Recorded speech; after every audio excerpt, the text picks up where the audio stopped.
हरे कृष्णा, श्रील प्रभुपाद की जय। आप सभी का स्वागत है भक्ति शास्त्री के इस पाठ्यक्रम में। तो आज हम भक्ति शास्त्री के इकाई 1 का अंतिम पाठ करने वाले हैं। इसके बाद इकाई 1 समाप्त हो जाएगी और आज का जो अध्याय है, छठा अध्याय, वो भी समाप्त हो जाएगा। और उसके बाद यूनिट टेस्ट होगा, जिसकी हम चर्चा अंत में करेंगे।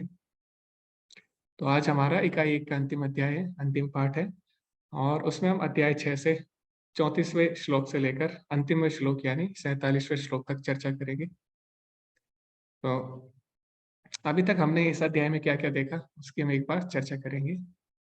तो हमने देखा कि जो अष्टांग योग है, विशेषकर वो मन को नियंत्रित करने के लिए बना है। और अष्टांग योग का जो केंद्र बिंदु है वो क्या है? मन को नियंत्रित करना।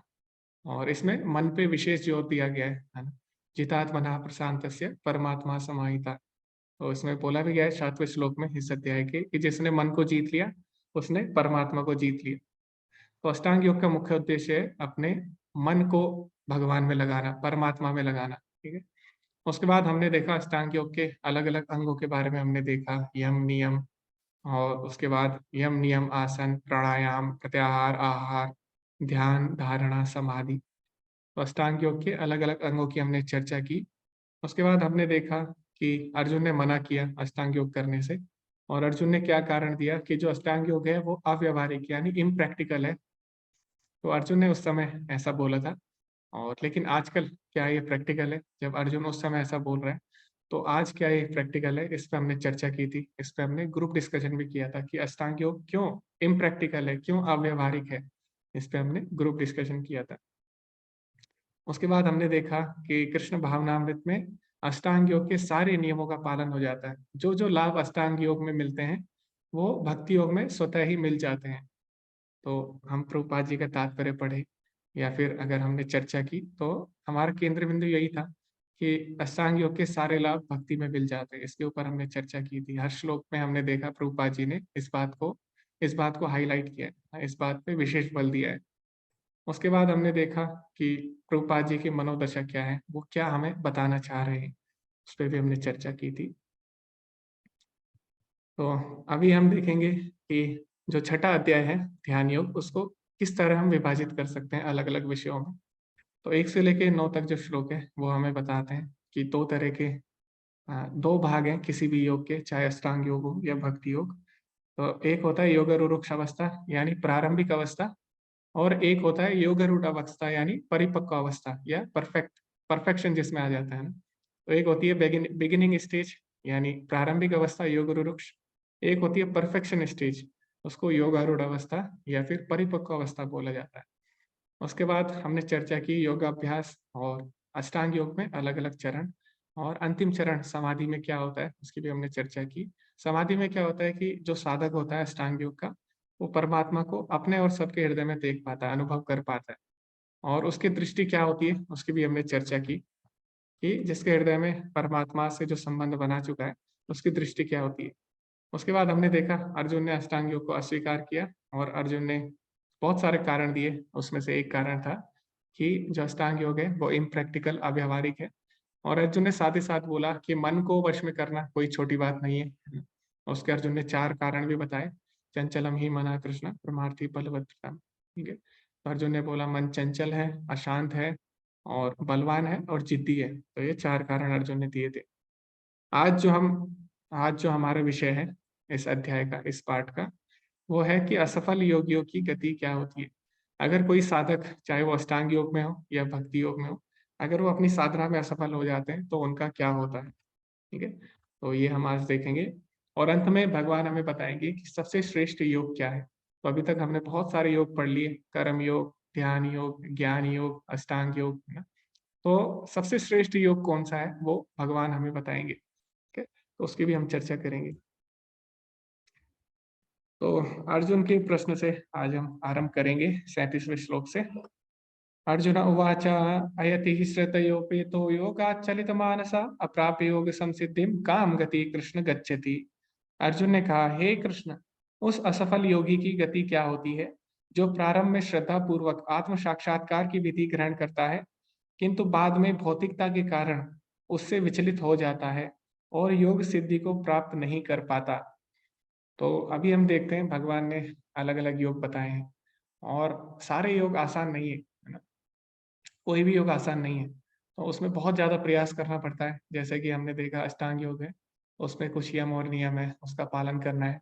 आपको दूर किसी स्थान पे जाना है ना? एकाकी एकांत स्थान पे जाना है और पवित्र स्थान पे जाना है और ब्रह्मचर्य का पालन करना है। बहुत सारे उसमें कंडीशन है, ठीक है? बहुत सारे नियम हैं। तो इस प्रकार अगर कोई व्यक्ति करता है, अगर कोई व्यक्ति भौतिकता को त्याग कर अध्यात्म की तरफ बढ़ना चाहता है, लेकिन पहली बात तो अध्यात्म में बढ़ना कोई आसान बात नहीं है। लेकिन किसी कारण वो बढ़ता है, सारी चीज़ें त्याग देता है और अगर सारी चीज़ें त्याग कर वो अध्यात्म की तरफ बढ़ते हुए अगर बीच में फेल हो गया, बीच में अगर असफल हो गया, तो उसकी गति क्या होगी? तो एक तरफ बेचारे उस व्यक्ति ने इतना प्रयास किया, सारी चीज़ें त्यागी, सारे नियमों का पालन किया, लेकिन अंत में अगर वो परम सिद्ध अवस्था अवस्था तक ना पहुँच पाए, ठीक है? अगर वो भगवान से ना जुड़ पाए, तो उसका क्या होगा? क्योंकि योग का मतलब क्या है? योग का मतलब है योगेश्वर यानी भगवान श्री कृष्ण से अपना संबंध स्थापित करना। तो किसी कारण उसने इतना रिस्क लेके, है ना? इतना कठिन परिश्रम करके वो भगवान से संबंध बनाने निकला, किसी उसने मार्ग को चुन लिया। लेकिन अगर बीच में वो असफल हो जाता है तो उसका क्या होगा? तो क्या अब क्या होगा उसका? अब उसने भौतिकता को भी त्याग दिया और भगवान को भी नहीं प्राप्त कर सका है ना।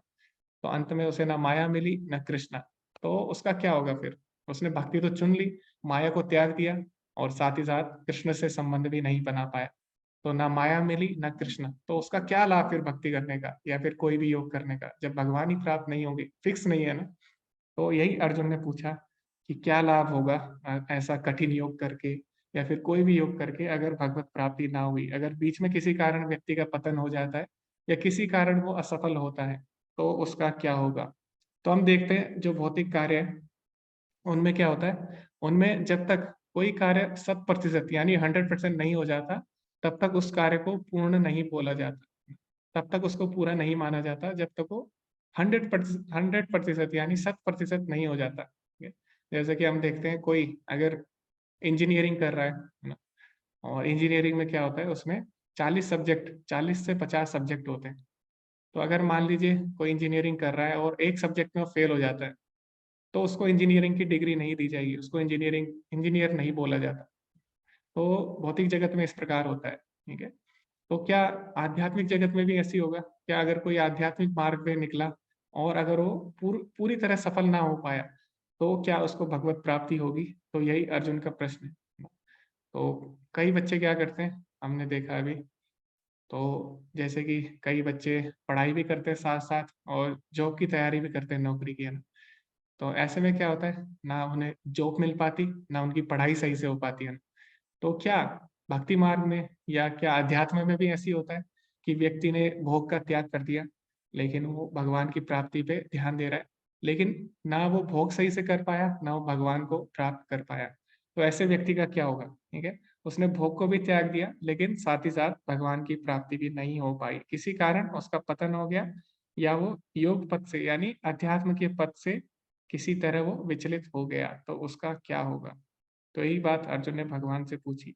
हे महाभाव कृष्ण, अगले श्लोक में अर्जुन बोलते हैं, हे महाभाव कृष्ण, क्या ब्रह्म प्राप्ति के मार्ग से भ्रष्ट ऐसा व्यक्ति आध्यात्मिक तथा भौतिक दोनों ही सफलताओं से च्युत नहीं होता और छिन्न भिन्न बादल की भांति विनष्ट नहीं हो जाता, जिसके फलस्वरूप उसके लिए किसी लोक में कोई स्थान नहीं रह जाता।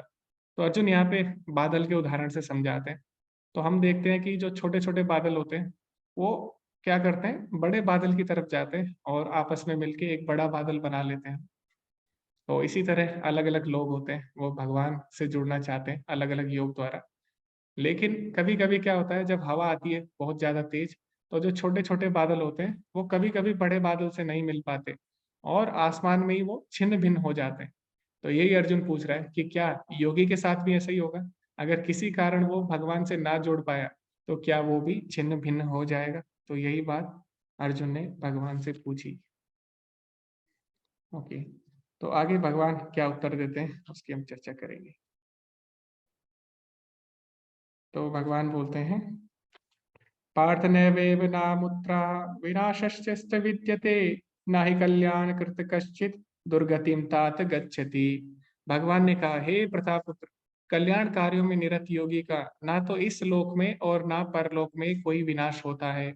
हे मित्र, भलाई करने वाला कभी बुराई से पराजित नहीं होता है। तो भगवान बोले अध्यात्म में ऐसा नहीं होता जैसे भौतिक कार्यों में होता है ना? भौतिक कार्यों में हम जब तक 100% सफल नहीं हो जाते तब तक उसको पूर्ण नहीं माना जाता। लेकिन भगवान ने बोला भौतिक कार्यों में ऐसा होता है, आध्यात्मिक कार्यों में ऐसा नहीं होता। आध्यात्मिक कार्यों में क्या होता है? नेहा विक्रमणा स्वस्ति प्रत्यवायो न विद्यते स्वल्पम अपि यस्य धर्मस्य त्रायते महतो भयात्। तो भगवान बताते हैं दूसरे अध्याय के 40वें श्लोक में कि जो इस मार्ग में यानी जो अध्यात्म के मार्ग में क्या होता है, नेहा विकर्म नाशोस्ति प्रत्यवाय विद्यते, इस मार्ग में किसी का नाश नहीं होता, ना ही किसी की हानि होती है। स्वल्पम अपि यस्य धर्मस्य त्रायते महतो भयात्। बल्कि अगर आध्यात्म के मार्ग में कोई हल्की सी भी प्रगति करता है, त्रायतो महतो भयात्, यानी उसकी बहुत बड़े भय से रक्षा होती है। तो अध्यात्म में ऐसा नहीं है। अध्यात्म में हमें केवल प्रयास करना होता है। अध्यात्म में पास या फेल नहीं होता कोई, ठीक है। भौतिक कार्यों में पास या फेल होता है, लेकिन अध्यात्म में केवल हमारा प्रयास देखा जाता है। पास या फेल नहीं देखते भगवान, केवल हमारा प्रयास देखते हैं। तो इसके लिए कहानी भी आती है जटायु की। तो जटायु ने क्या किया, जब सीता माता को रावण ले जा रहा था, तो जटायु ने प्रयास किया सीता माता को, हाँ, रावण से बचाने का, लेकिन वो नहीं बचा पाया जटायु, है ना। तो जटायु नहीं बचा पाया। तो बाहर से कोई सोच सकता है कि जटायु तो फेल हो गया, है ना, जटायु असफल हो गया, लेकिन ऐसा नहीं है। जटायु सफल हुआ और जटायु की भेंट भगवान से हुई। और भगवान ने जटायु को बोला कि आप चाहो तो मैं आपको स्वस्थ कर सकता हूँ। लेकिन जटायु ने बोला नहीं, इससे अच्छी मृत्यु कोई नहीं होगी कि भगवान मेरे सामने, क्योंकि भगवान के सामने जो शरीर त्यागेगा, तो भगवान बोलते हैं अंत काले च मामेवा स्मरण मुक्ता कलेवरम। अंत समय में जो मेरा स्मरण करते हुए शरीर त्यागता है, या प्रयाति समद्भावम याति नास्त्यत्र संशया, वो जरूर ही मुझे प्राप्त करता है। तो जटायु ने बोला इससे अच्छी मृत्यु क्या होगी कि भगवान के सामने मैं शरीर त्यागूं, है ना, भगवान को स्मरण करते हुए। और हम देखते हैं जटायु को भगवत धाम प्राप्त हुआ। तो इस प्रकार जटायु भले ही असफल हुआ अपने कार्य में, लेकिन केवल उसके प्रयास से उसको भगवत प्राप्ति हो गई, है ना। तो आध्यात्मिक जगत में ऐसा नहीं होता। आध्यात्मिक जगत में पास या फेल नहीं देखा जाता, केवल प्रयास देखा जाता है। तो भगवान हमारा प्रयास देखते हैं, भले ही हम भगवान को भूल जाए किसी कारणवश हम भक्ति छोड़ दें, या जो भी योग मार्ग पे हमें किसी कारण भले ही हम छोड़ दें, लेकिन भगवान कभी भी नहीं भूलते। हम भले ही भगवान को भूल जाए किसी कारण, लेकिन भगवान कभी भी हमको नहीं भूलते, ठीक है। तो भगवान कुछ ना कुछ प्रबंध करते हैं जिससे कि हम दोबारा उसी मार्ग में आ जाएं। तो क्या आप में से कोई ऐसा उदाहरण दे सकते हैं जिसमें कि कोई व्यक्ति हो, उसका पतन हो गया हो किसी भक्त का, लेकिन बाद में भगवान ने उसकी सहायता की हो? ऐसे बहुत सारे उदाहरण हैं, बहुत सारे भक्तों के। तो आप बता सकते हैं, एक एक उदाहरण आप बता सकते हैं, ठीक है। जी हरे कृष्णा, तारा माता जी। हरे कृष्ण प्रभु जी। मेरे ख्याल से नारद मुनि पहले दासी पुत्र थे, और फिर जी वो जी उनकी माँ ब्राह्मणों को खिलाती थी, उनका उच्छिष्ट खाते थे, उनकी सेवा करते थे, चतुर्मास पूरी की, और उसका उद्धार हुआ मेरे ख्याल से। हरे कृष्ण। जी माता जी, हरे कृष्णा। ओके, तो माता जी ने उदाहरण दिया, लेकिन अभी हमारा उदाहरण है कि कोई भक्त जिसने भक्ति की हो उसका पतन हो गया हो, ठीक है। तो उसके बाद फिर भगवान ने उसकी सहायता की हो, इसका हमें उदाहरण देना है। यानी जो पहले भक्ति कर रहा है उसका पतन हुआ हो बीच, ऐसा हमें उदाहरण देना है। जी हरे कृष्णा, प्रभात प्रभु जी। प्रभु जी, एक उदाहरण जड़ भरत का है। हमारी माता जी जो अनुराधा माता जी ने बताया था हम लोग को, जड़ जी भरत जी जो है वो भी लास्ट में जो है उनका स्नेह हो गया था हिरण से, उनको हिरण का जन्म मिला, बाद में भगवान ने उनको भगवत धाम में दिया। जी जी जी प्रभु जी, बहुत ही सुंदर आपने उदाहरण दिया। तो जड़ भरत का उदाहरण बिल्कुल परफेक्ट है इस केस में, ठीक है। तो जड़ भरत, है ना, वो उससे पहले राजा भरत थे। और राजा कोई छोटे मोटे राजा नहीं थे, बहुत ही उनके पास ऐश्वर्य वैभव था, बहुत ही ख्याति थी। और ऐसे में उन्होंने क्या किया, अपना सब कुछ त्याग दिया, सर्वस्व त्याग दिया भगवान की सेवा के लिए। उन्होंने सोचा कि अब मैं भगवान से जुड़ूंगा, है ना, भगवान की भक्ति करूंगा, भजन करूंगा। लेकिन ऐसा नहीं हो पाया। तो एक तरफ उन्होंने त्याग तो कर दिया सारी चीजों का, लेकिन दूसरी तरफ वो भगवान को भी नहीं प्राप्त कर सके, है ना। तो क्या उनका सब कुछ व्यर्थ चला जाएगा? क्या उन्होंने इतना बड़ा त्याग किया भगवान के लिए, तो क्या भगवान उसको व्यर्थ जाने देंगे? नहीं। भले ही उनका पतन हो गया, लेकिन भगवान ने क्या किया? भगवान बोलते हैं भगवद गीता 15वें अध्याय के 15वें श्लोक में, सर्वस्य चाहम हृदय सन्निविष्टो मत्ता स्मृति ज्ञानम अपोहनम च, है ना? तो भगवान बोलते हैं कि मैं सबके हृदय में हूँ और मैं ही सबको स्मृति और ज्ञान देता हूँ। तो इस प्रकार भले ही वो हिरण बन गए अगले जन्म में, लेकिन भगवान ने क्या किया? उनको ज्ञान दिया, उनको स्मृति दी, ताकि वो इस जन्म में वो गलती ना कर सके। और हिरण को सबसे ज्यादा प्यारा क्या होता है? हिरण को प्यारा होता है उसका झुंड और हरी घास। तो इस जन्म में जब उनको स्मृति आई पिछले जन्म की, तो उन्होंने क्या किया? जब वो हिरण के रूप में थे, उन्होंने सोचा इस जन्म में आसक्ति नहीं रखनी, पिछले जन्म में आसक्ति के कारण मुझे ये जन्म लेना पड़ा। तो अभी उन्होंने क्या किया? हरी घास छोड़ दी, सूखी घास खाते थे, और अपने झुंड को भी छोड़ के वो ऋषि मुनियों के आश्रम में चले गए, है ना? तो इस तरह हम देखते हैं भगवान ने उनकी सहायता की। और भी उदाहरण हम देखेंगे। जी हरे कृष्ण ज्योति माता जी। हरे कृष्ण प्रभु जी, दंडवत प्रणाम। जी दंडवत प्रणाम माता जी। प्रभु जी, प्रभुपाद के एक बहुत ही करीबी भक्त थे, सुरभि महाराज। तो वो प्रभुपाद जी के बहुत करीब थे, और जितने भी बड़े इस्कॉन मंदिर है उसका आर्किटेक्ट उन्हीं ने किया है। तो प्रभुपाद जी उनको हमेशा बोलते थे कि सुरभि, तुम भगवान के लिए यहाँ घर बनवा रहे हो, भगवान तुम्हारे लिए बैकुंठ में घर बना रहे हैं करके। फिर ऐसा कुछ होता है कि सुरभि महाराज का थोड़ा भक्ति में कम हो जाता है उनका, और वो विवाह करके फॉरेन में सेट हो जाते हैं। तो फिर बाद में उनको कैंसर हो जाता है। फिर वो इंडिया आते हैं इलाज के लिए, और वो भक्ति से थोड़ा दूर हो गए रहते हैं। फिर जब इंडिया आते हैं इलाज के लिए, तो भक्तों को पता चलता है कि सुरभि महाराज आए हुए हैं, तो उनको वृंदावन के मंदिर में एक प्रवचन के लिए बुलाते हैं।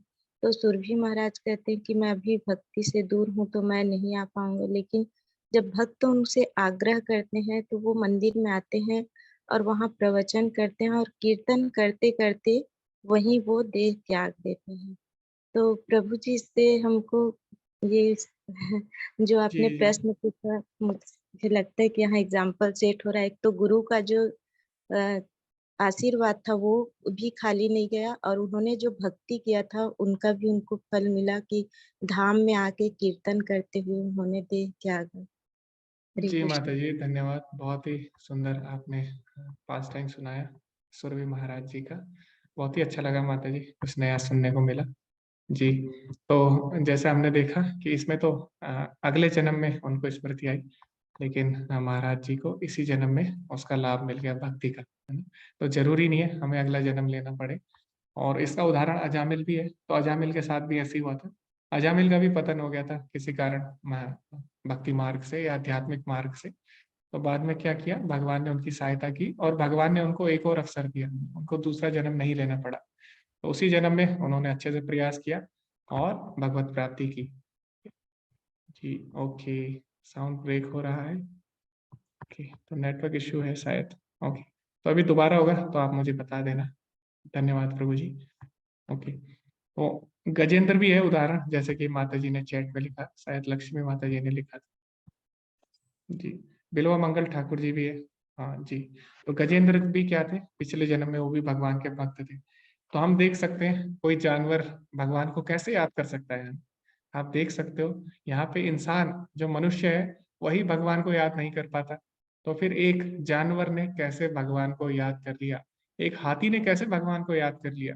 तो हमें जानना होगा कि गजेंद्र कोई साधारण हाथी नहीं है, वो पिछले जन्म में भगवान के भक्त थे, और भगवान ने उन पर दया की। ठीक है, जैसे कि भगवान बोलते भी हैं भगवत गीता में, चतुश्लोकी गीता में भगवान बोलते हैं, तेषामेवानुकंपार्थम अहम अज्ञान जमातमः नाशयामि आत्मभावस्तो ज्ञान दीपेन भास्वता। कि भगवान बोलते हैं मैं अपने भक्तों पे अनुकंपा करता हूँ और उनके हृदय में ज्ञान का दीपक प्रकाशित करता हूँ, जिससे उनका सारा अंधकार दूर हो जाता है। तो तभी गजेंद्र इतनी सुंदर स्तुति कर पाए भगवान की, वरना किसी मनुष्य के लिए संभव नहीं है, जानवर से तो दूर की बात है। तो हमें ये समझना होगा गजेंद्र कोई साधारण व्यक्ति नहीं थे। ठीक है, तो इस प्रकार भगवान यहाँ पे बोलते हैं भगवत गीता में कि मैं अपने भक्तों का कभी भी नाश नहीं होने देता। कौन्तेय प्रतिजानी ही न मे भक्तः प्रणश्यति, 9वें अध्याय में भगवान अभी बोलेंगे। कि हे कुंती पुत्र, आज तुम घोषणा कर दो इस युद्ध क्षेत्र से कि मेरे भक्त का कभी भी नाश नहीं होता। ठीक है, तो ये बात भगवान बोलते हैं बार बार भगवत गीता में, और दूसरे अध्याय में भी भगवान ने ये बात बोली थी, नेहा विक्रम नास्ति प्रत्यवायो न विद्यते। ठीक है, तो हमें ये बात जाननी होगी कि जो भी हम भक्ति कर रहे हैं वो कभी भी व्यर्थ नहीं जाएगी। ठीक है, हम भले ही भगवान को भूल जाए, लेकिन भगवान कभी भी हमको नहीं भूलते, तो ये बात हमें ध्यान रखनी है। तो प्रभुपाद जी अपने तात्पर्य में लिखते हैं इस श्लोक के कि 3 तरह के कर्म होते हैं। अशुभ कर्म होते हैं, यानी बिल्कुल ही जो कि बुरे कर्म करते हैं। सीमांत कर्म यानी कर्मकांडी होते हैं, वो क्या करते हैं, थोड़ा बहुत भक्ति भी करते हैं, यानी अध्यात्म के मार्ग में भी होते हैं, थोड़ा बहुत वो भोग भी करते हैं। उसके बाद जो शुभ कर्मी होते हैं वो क्या करते हैं, कर्म योग, ज्ञान योग, अष्टांग योग और भक्ति योग इत्यादि करते हैं। तो इस तरह अलग अलग कर्म लोग करते हैं। और जो सीमांत व्यक्ति होते हैं, जो कर्मकांडी होते हैं, अगर वो क्या करते हैं, वो दोनों चीजें करते हैं ना, तो भोग भी करेंगे, तो वो पूजा पूजा अर्चना भी किसके लिए करते हैं, भोग के लिए करते हैं। ठीक है, तो इस तरह 3 तरह के कर्म होते हैं। तो कर्म कांड में या कोई शुभ कर्मों में किसी का पतन हो जाता है तो कभी भी व्यर्थ नहीं जाता, भगवान जरूर उसकी सहायता करते हैं।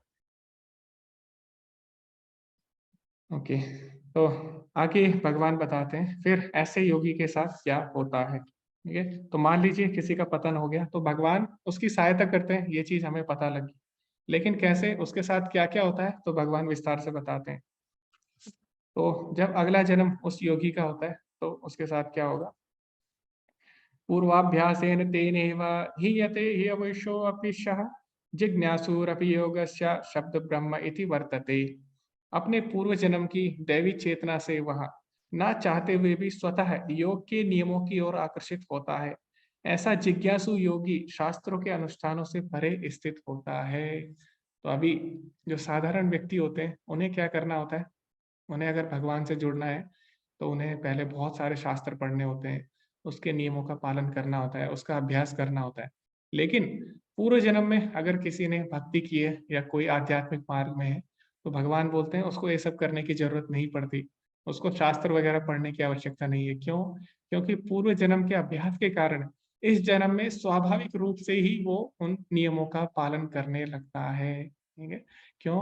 क्योंकि भगवान बोलते हैं पूर्वाभ्यसन तेनेव हीयते हीवशो अपि सः ना, तो भगवान क्या करते हैं, उसको दैवी चेतना देते हैं, जिससे कि वो उन नियमों से स्वतः ही आकर्षित हो जाता है ना। तो आपने देखा होगा कई लोग होते हैं, वो उस एनवायरनमेंट में नहीं रहते, उस वातावरण में नहीं रहते, लेकिन फिर भी स्वाभाविक रूप से उनके मन में भक्ति आ जाती है और वो अपने आप ही भक्ति के नियमों का पालन करने लगते हैं, उन्हें कोई नहीं बताता। विशेषकर जो छोटे बच्चे हैं, आप देखते होंगे, तो ऐसे ही बहुत सारे बच्चे थे। जब मैं किड्स बैच में पढ़ाता था, तो मैं पहले बच्चों को पढ़ाता था, छोटे बच्चों को, तो उसमें भी बहुत सारे बच्चे थे और कई बच्चे ऐसे थे उन्हें भक्ति बहुत ही ज़्यादा पसंद थी, है ना? अपने आप ही वो उससे अट्रैक्ट होते थे भक्ति से। तो ऐसा क्यों हो रहा है? ठीक है? ऐसा इसलिए हो रहा है क्योंकि कहीं न कहीं पूर्व जन्म में वो भक्ति कर चुके हैं। तो जो भी हम काम करते हैं उसके हमारी आत्मा पे संस्कार पड़ जाते हैं, है ना? तो अगले जन्म में भगवान बोलते हैं वो कंटिन्यू हो जाते हैं। ठीक है? तो किसी ने अगर भक्ति की है और किसी कारण वो असफल हो गया, तो अगला जन्म जब उसका होगा तो स्वाभाविक रूप से भक्ति के नियमों की तरफ आकर्षित होता है। तो एक बच्चा है ध्रुव, वैसे बहुत सारे बच्चे हैं, लेकिन मैं आपको एक उदाहरण देता हूँ। एक बच्चा है ध्रुव, वो केवल 4 साल का है, ठीक है? और जब मैं क्लास लेता था 18 डेज़ कोर्स की, तो वो सुबह मैं क्लास लेता था 6 बजे, तो वो डेली आता था और उसने कम से कम 10 से 12 बार जो भगवत गीता 18 डेज़ कोर्स है वो किया और अभी भी करता है।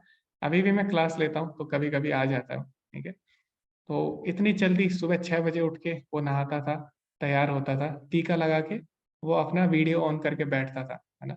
तो छोटा बच्चा सुबह-सुबह उठता है, भगवत गीता सुनता है ध्यान से, तो पता नहीं उस उम्र में किसी की समझ में आएगी कि नहीं भगवत गीता, लेकिन वो पूरे ध्यान से भगवत गीता सुनता था, जो ध्रुव था, है ना?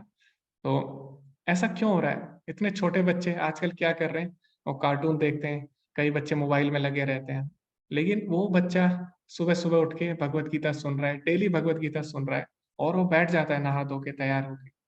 तो ऐसा कैसे कर पा रहा है वो? तो इसीलिए हो पा रहा है क्योंकि भगवान उसकी सहायता करते हैं। तो पूर्व जन्म में जो लोग भक्ति करते हैं, तो इस जन्म में उन्हें ज़्यादा प्रयास नहीं करना होता। भगवान बोलते हैं उन्हें दैवी चेतना के कारण वो भक्ति के नियमों में लग जाते हैं। तो यहाँ पे प्रभुपाद जी उदाहरण भी देते हैं यहाँ पे। उदाहरण देते हैं किसका? हरिदास ठाकुर का। तो हरिदास ठाकुर जो थे, उनका जन्म कहाँ हुआ? उनका जन्म मुस्लिम परिवार में हुआ, लेकिन मुस्लिम परिवार में जन्म लेकर भी उन्होंने क्या किया, भगवान की भक्ति की, भगवान के नाम का उच्चारण किया, और उनको हम बोलते हैं नामाचार्य हरिदास ठाकुर। तो ऐसा क्यों हुआ? मुस्लिम परिवार में जन्म लेके भी वो क्या कर रहे थे, हरे कृष्ण महामंत्र कर रहे थे और बचपन से ही भक्ति में लग गए थे। तो ऐसा कैसे हो गया? तो उनको तो किसी ने नहीं सिखाया। तो ऐसा इसलिए हुआ क्योंकि पूर्व जन्म की चेतना के कारण वो भक्ति के नियमों से आकर्षित हुए। ठीक है, तो प्रभुपाद जी यहाँ पे लिखते हैं कि भक्ति वहीं से निरंतर चालू हो जाती है। ठीक है, तो ऐसा नहीं होता कि किसी का नाश हो जाएगा भक्ति में। तो यही बात यहाँ पे भगवान बोलते हैं। तो अभी दो तरह के लोग होते हैं, एक जिनका जल्दी पतन हो जाता है, जिसने नई नई भक्ति आरंभ की है, उसको हम बोल सकते हैं योग रुरुक्ष अवस्था, है ना। तो अभी किसी ने नई नई भक्ति की और उसका पतन हो गया। दूसरा होता है योगारूढ़ अवस्था, किसी ने बहुत समय तक भक्ति की, योगारूढ़ अवस्था यानी वो परफेक्शन पे पहुंच चुका है, लेकिन उस समय उसका पतन हो गया दीर्घ काल बाद। तो उनके साथ क्या क्या होता है वो भगवान अभी हमें बताने वाले हैं। तो सबसे पहले आते हैं वो योगी जिनका जल्दी पतन हो जाता है। प्राप पुण्य कृताम लोकान उषित्वा शाश्वती समाः शुचिनाम श्रीमताम ये है योग भ्रष्टो अभिजायते। असफल योगी, ऐसा योगी जो जल्दी जिसका पतन हो जाता है, उसके साथ क्या होता है, पवित्र आत्माओं के लोकों में अनेक अनेक वर्षों तक भोग करने के बाद या तो सदाचारी पुरुषों के या फिर धनवान कुल में जन्म लेता है। तो जो व्यक्ति जल्दी जिसका पतन होगा, भगवान बोल रहे पहले उच्च लोक में जाएगा, वहां पे कुछ समय भोग करेगा, कुछ समय भोग करने के पश्चात वो कहाँ जन्म लेगा, वो जो अच्छे पुरुष हैं, सदाचारी पुरुष हैं, जिनके अंदर अच्छे गुण है, सद्गुण है, उनके परिवार में और धनी परिवार में जन्म लेगा। सदाचारी और धनी परिवार में जन्म लेगा। तो कोई बता सकता है कि भगवान ने ऐसा क्यों किया कि पहले उसको उच्च लोकों की तरफ भेजा? क्यों नहीं भगवान उसको डायरेक्ट सदाचारी पुरुषों के घर में भेज देते हैं? ठीक है, तो उसका समय बच जाता है ना, जल्दी वो भगवान को प्राप्त कर लेता। लेकिन भगवान ने क्या किया, पहले उसको भोग करने के लिए भेजा अनेक अनेक वर्षों तक।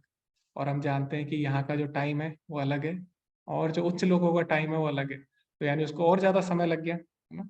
तो ऐसा भगवान क्यों करते हैं, उसको भोग करने के लिए भेजते हैं, फिर उसको सदाचारी कुल में भेजते हैं। तो क्यों नहीं भगवान डायरेक्ट उसको सदाचारी कुल में भेज देते, उसका भी समय बच जाएगा, है ना, जल्दी भगवान को प्राप्त कर लेगा। तो भगवान ने ऐसा क्यों किया, कोई बता सकते हैं?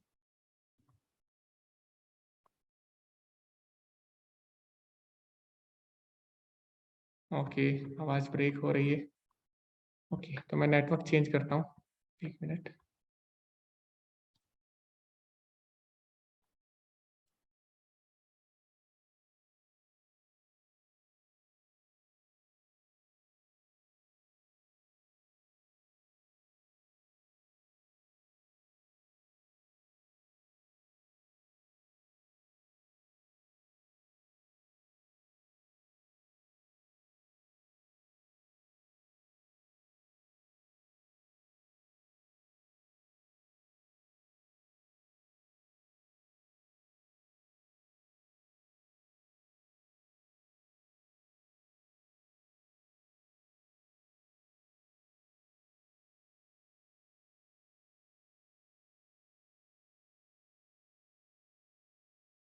ओके, हरे कृष्णा। तो अभी मैंने नेटवर्क चेंज कर लिया है, अभी अगर कोई इश्यू होगा तो आप मुझे बताना। जी हरे कृष्णा, सुप्रिया माता जी। हरे कृष्णा प्रभु जी, दंडवत प्रणाम। जी दंडवत प्रभु प्रणाम जी, माता जी। जब हमारे जितने सारे इंद्रियां हैं, इंद्रियों से जब हम सुख लेने के लिए कोशिश करते हैं तो उसमें मन को उसमें संतुष्टि कभी नहीं होती है। तो इसीलिए अगर भोग नहीं है, उसको भोग की वस्तु नहीं मिलती है, तो वो उसकी चाह में लग जाता है और तब तक लगता है जब तक उसको ना मिले। लेकिन एक बार अगर भोग की वस्तु सारे मिल गई तो जितनी बार वो भोग करेगा इंद्रियों को लेके, फिर भी उसमें संतुष्टि नहीं होगी और धीरे धीरे मन फिर खोजेगा, फिर मुझे क्या चाहिए क्या चाहिए। जब तक वो मन भगवान के साथ नहीं जुड़ता तब तक वो आनंद, वो शांति उसको प्राप्त नहीं हो सकती। इसीलिए भगवान फिर उसको उच्च लोक में भेजते हैं, फिर हाँ, उसको ऐसे ही साधन जुगाड़ देते हैं कि वो आराम से भक्ति कर सके। ओके, तो भगवान डायरेक्ट भी भेज सकते थे उनको? नहीं प्रभु जी, जब तक मन को जो शांति जो है नहीं मिली, और ये जो भौतिक जो संसार के जितने सारे जो भौतिक वस्तु हैं उससे जब तक विरक्त नहीं होता मन, तब तक वो तो तो के लिए नहीं। भोग करने से विरक्त हो जाएगा माता जी। धीरे धीरे धीरे उसको तो शांति नहीं मिलेगी, उसके पास सब कुछ है, लेकिन उसमें वो जो शांति जो है आध्यात्मिक में जो है, और जो भगवान के साथ जुड़ने में जो आनंद है वो नहीं मिलेगा, और ओके लगेगा कि जैसे कुछ कमी है। हरे कृष्ण ओके माता। ओके जी। जी माता जी, तो माता जी ने बोला कि भगवान उसको सब चीज देंगे, और जब वो बहुत सारा भोग करेगा उसके बाद उसको शायद पता लग जाए कि इसमें असली सुख नहीं है, असली सुख तो भगवान की भक्ति में है। ओके, तो ये भी एक सही रीजन है माता जी। जी ओके। जी हरे कृष्णा कुंदन प्रभु जी। हरे कृष्ण प्रभु जी। प्रभु जी, इसमें दो चीजें हैं, एक तो भक्ति और एक है पुण्य, पुण्य कर्म। तो अगर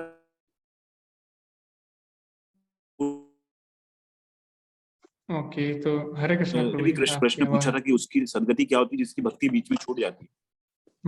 जी प्रभु तो जी। तो पुण्य कर्म जब करते हैं तो उच्च लोगों को जाते हैं, और अगर वो भक्ति कर रहा है, सिर्फ भक्ति कर रहा है, तो उसको फिर डायरेक्ट भक्ति के लिए ही भगवान मतलब वो उसको ऐसा घर प्राप्त होता है या ऐसे साधन प्राप्त होते हैं जिससे वहां से वो भक्ति कंटिन्यू कर सके। तो पुण्य कर्म की वजह से वो उच्च लोगों में भोग करने के लिए जाता है प्रभु। जी जी जी, धन्यवाद प्रभु जी। तो प्रभु जी ने बोला कि वो अभी शुद्ध भक्ति में नहीं है, और उसने पुण्य कर्म पे ज्यादा बल दिया, पाप पुण्य पे, और अभी वो भक्ति में इतना आगे नहीं था, इसलिए भगवान ने पुण्य कर्मों के फल के कारण उसको उच्च लोकों की गति दी। ओके, और कोई कारण बताना चाहते हैं? दो कारण हमें पता लगे, और दोनों ही सही कारण है। ओके, तो सभी ने अच्छा कारण बताए, ठीक है।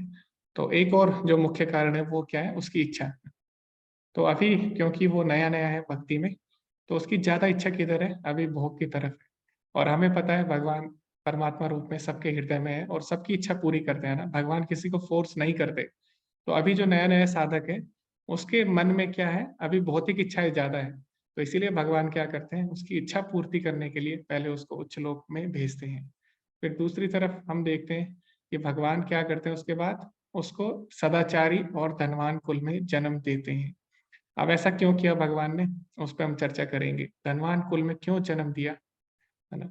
तो क्या होगा अगर भगवान केवल उसे धनवान कुल में जन्म देंगे, तो उससे क्या होगा? उससे वो बिगड़ सकता है ना। किसी के पास अगर धन है, तो अगर अच्छे गुण नहीं है तो बिगड़ जाएगा।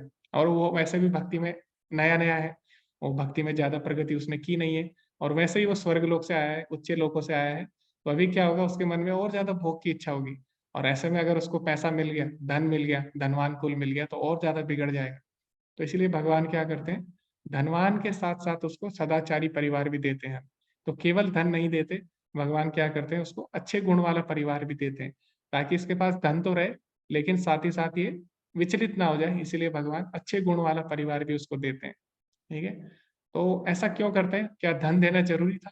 ऐसा भी हम बोल सकते हैं। क्यों नहीं भगवान अच्छे गुण वाले परिवार में भेजते? उसमें धन की क्या जरूरत है? तो ऐसा क्यों करते हैं भगवान? धन क्यों देते हैं उसको? क्योंकि हमने देखा कि हम देख सकते हैं कि अभी हम क्या कर रहे हैं। अभी हमारा जीवन किस में चले जाता है? भौतिक चीजों को इकट्ठा करने में चले जाता है। जो साधारण लोग हैं, उनका जीवन भौतिक चीजों को इकट्ठा करने में चले जाता है। जैसे कि किसी का उद्देश्य होता है कि मुझे अच्छा घर बनाना है ना, और मुझे समुद्र के किनारे घर लेना है। किसी का उद्देश्य रहता है कि मुझे ये कार लेनी है बड़ी वाली। किसी का एम रहता है पैसे कमाने का, कि मुझे अच्छा फोन लेना है, ठीक है। तो इस तरह लोग क्या करते हैं? पूरा जीवन इन्हीं वस्तुओं को इकट्ठा करने में लगा देते हैं। तो बाद में उन्हें पता लगता है कि इन चीजों से सुख नहीं मिलता। तो पूरा जीवन उन्होंने लगा दिया, और बाद में उन्हें पता लगा कि भौतिक वस्तुओं से सुख नहीं मिलता। ये चीज हम देख सकते हैं, जिनके पास भौतिक वस्तुएं हैं वो वास्तव में सुखी नहीं है।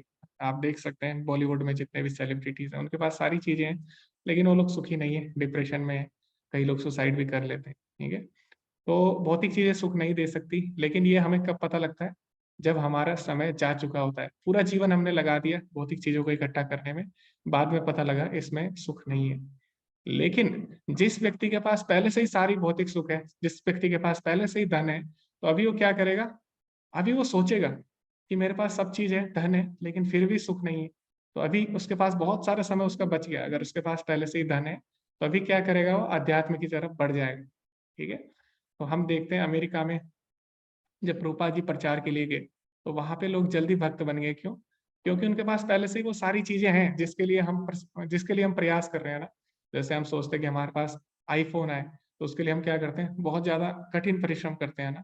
लेकिन वहां पे हर किसी के पास आईफोन है। जो हम कार यहाँ पे चाहते हैं, बड़ी बड़ी कार, वो सबके पास है अमेरिका में लगभग। ठीक है, तो इसीलिए वहां पे लोग जल्दी भक्त बन गए। क्यों? क्योंकि उनको पता है भौतिक चीजों से सुख नहीं मिल सकता। लेकिन हम यहाँ पे क्या करते हैं, यहाँ पे हम पूरा जीवन उन्हीं चीजों में बर्बाद कर देते हैं।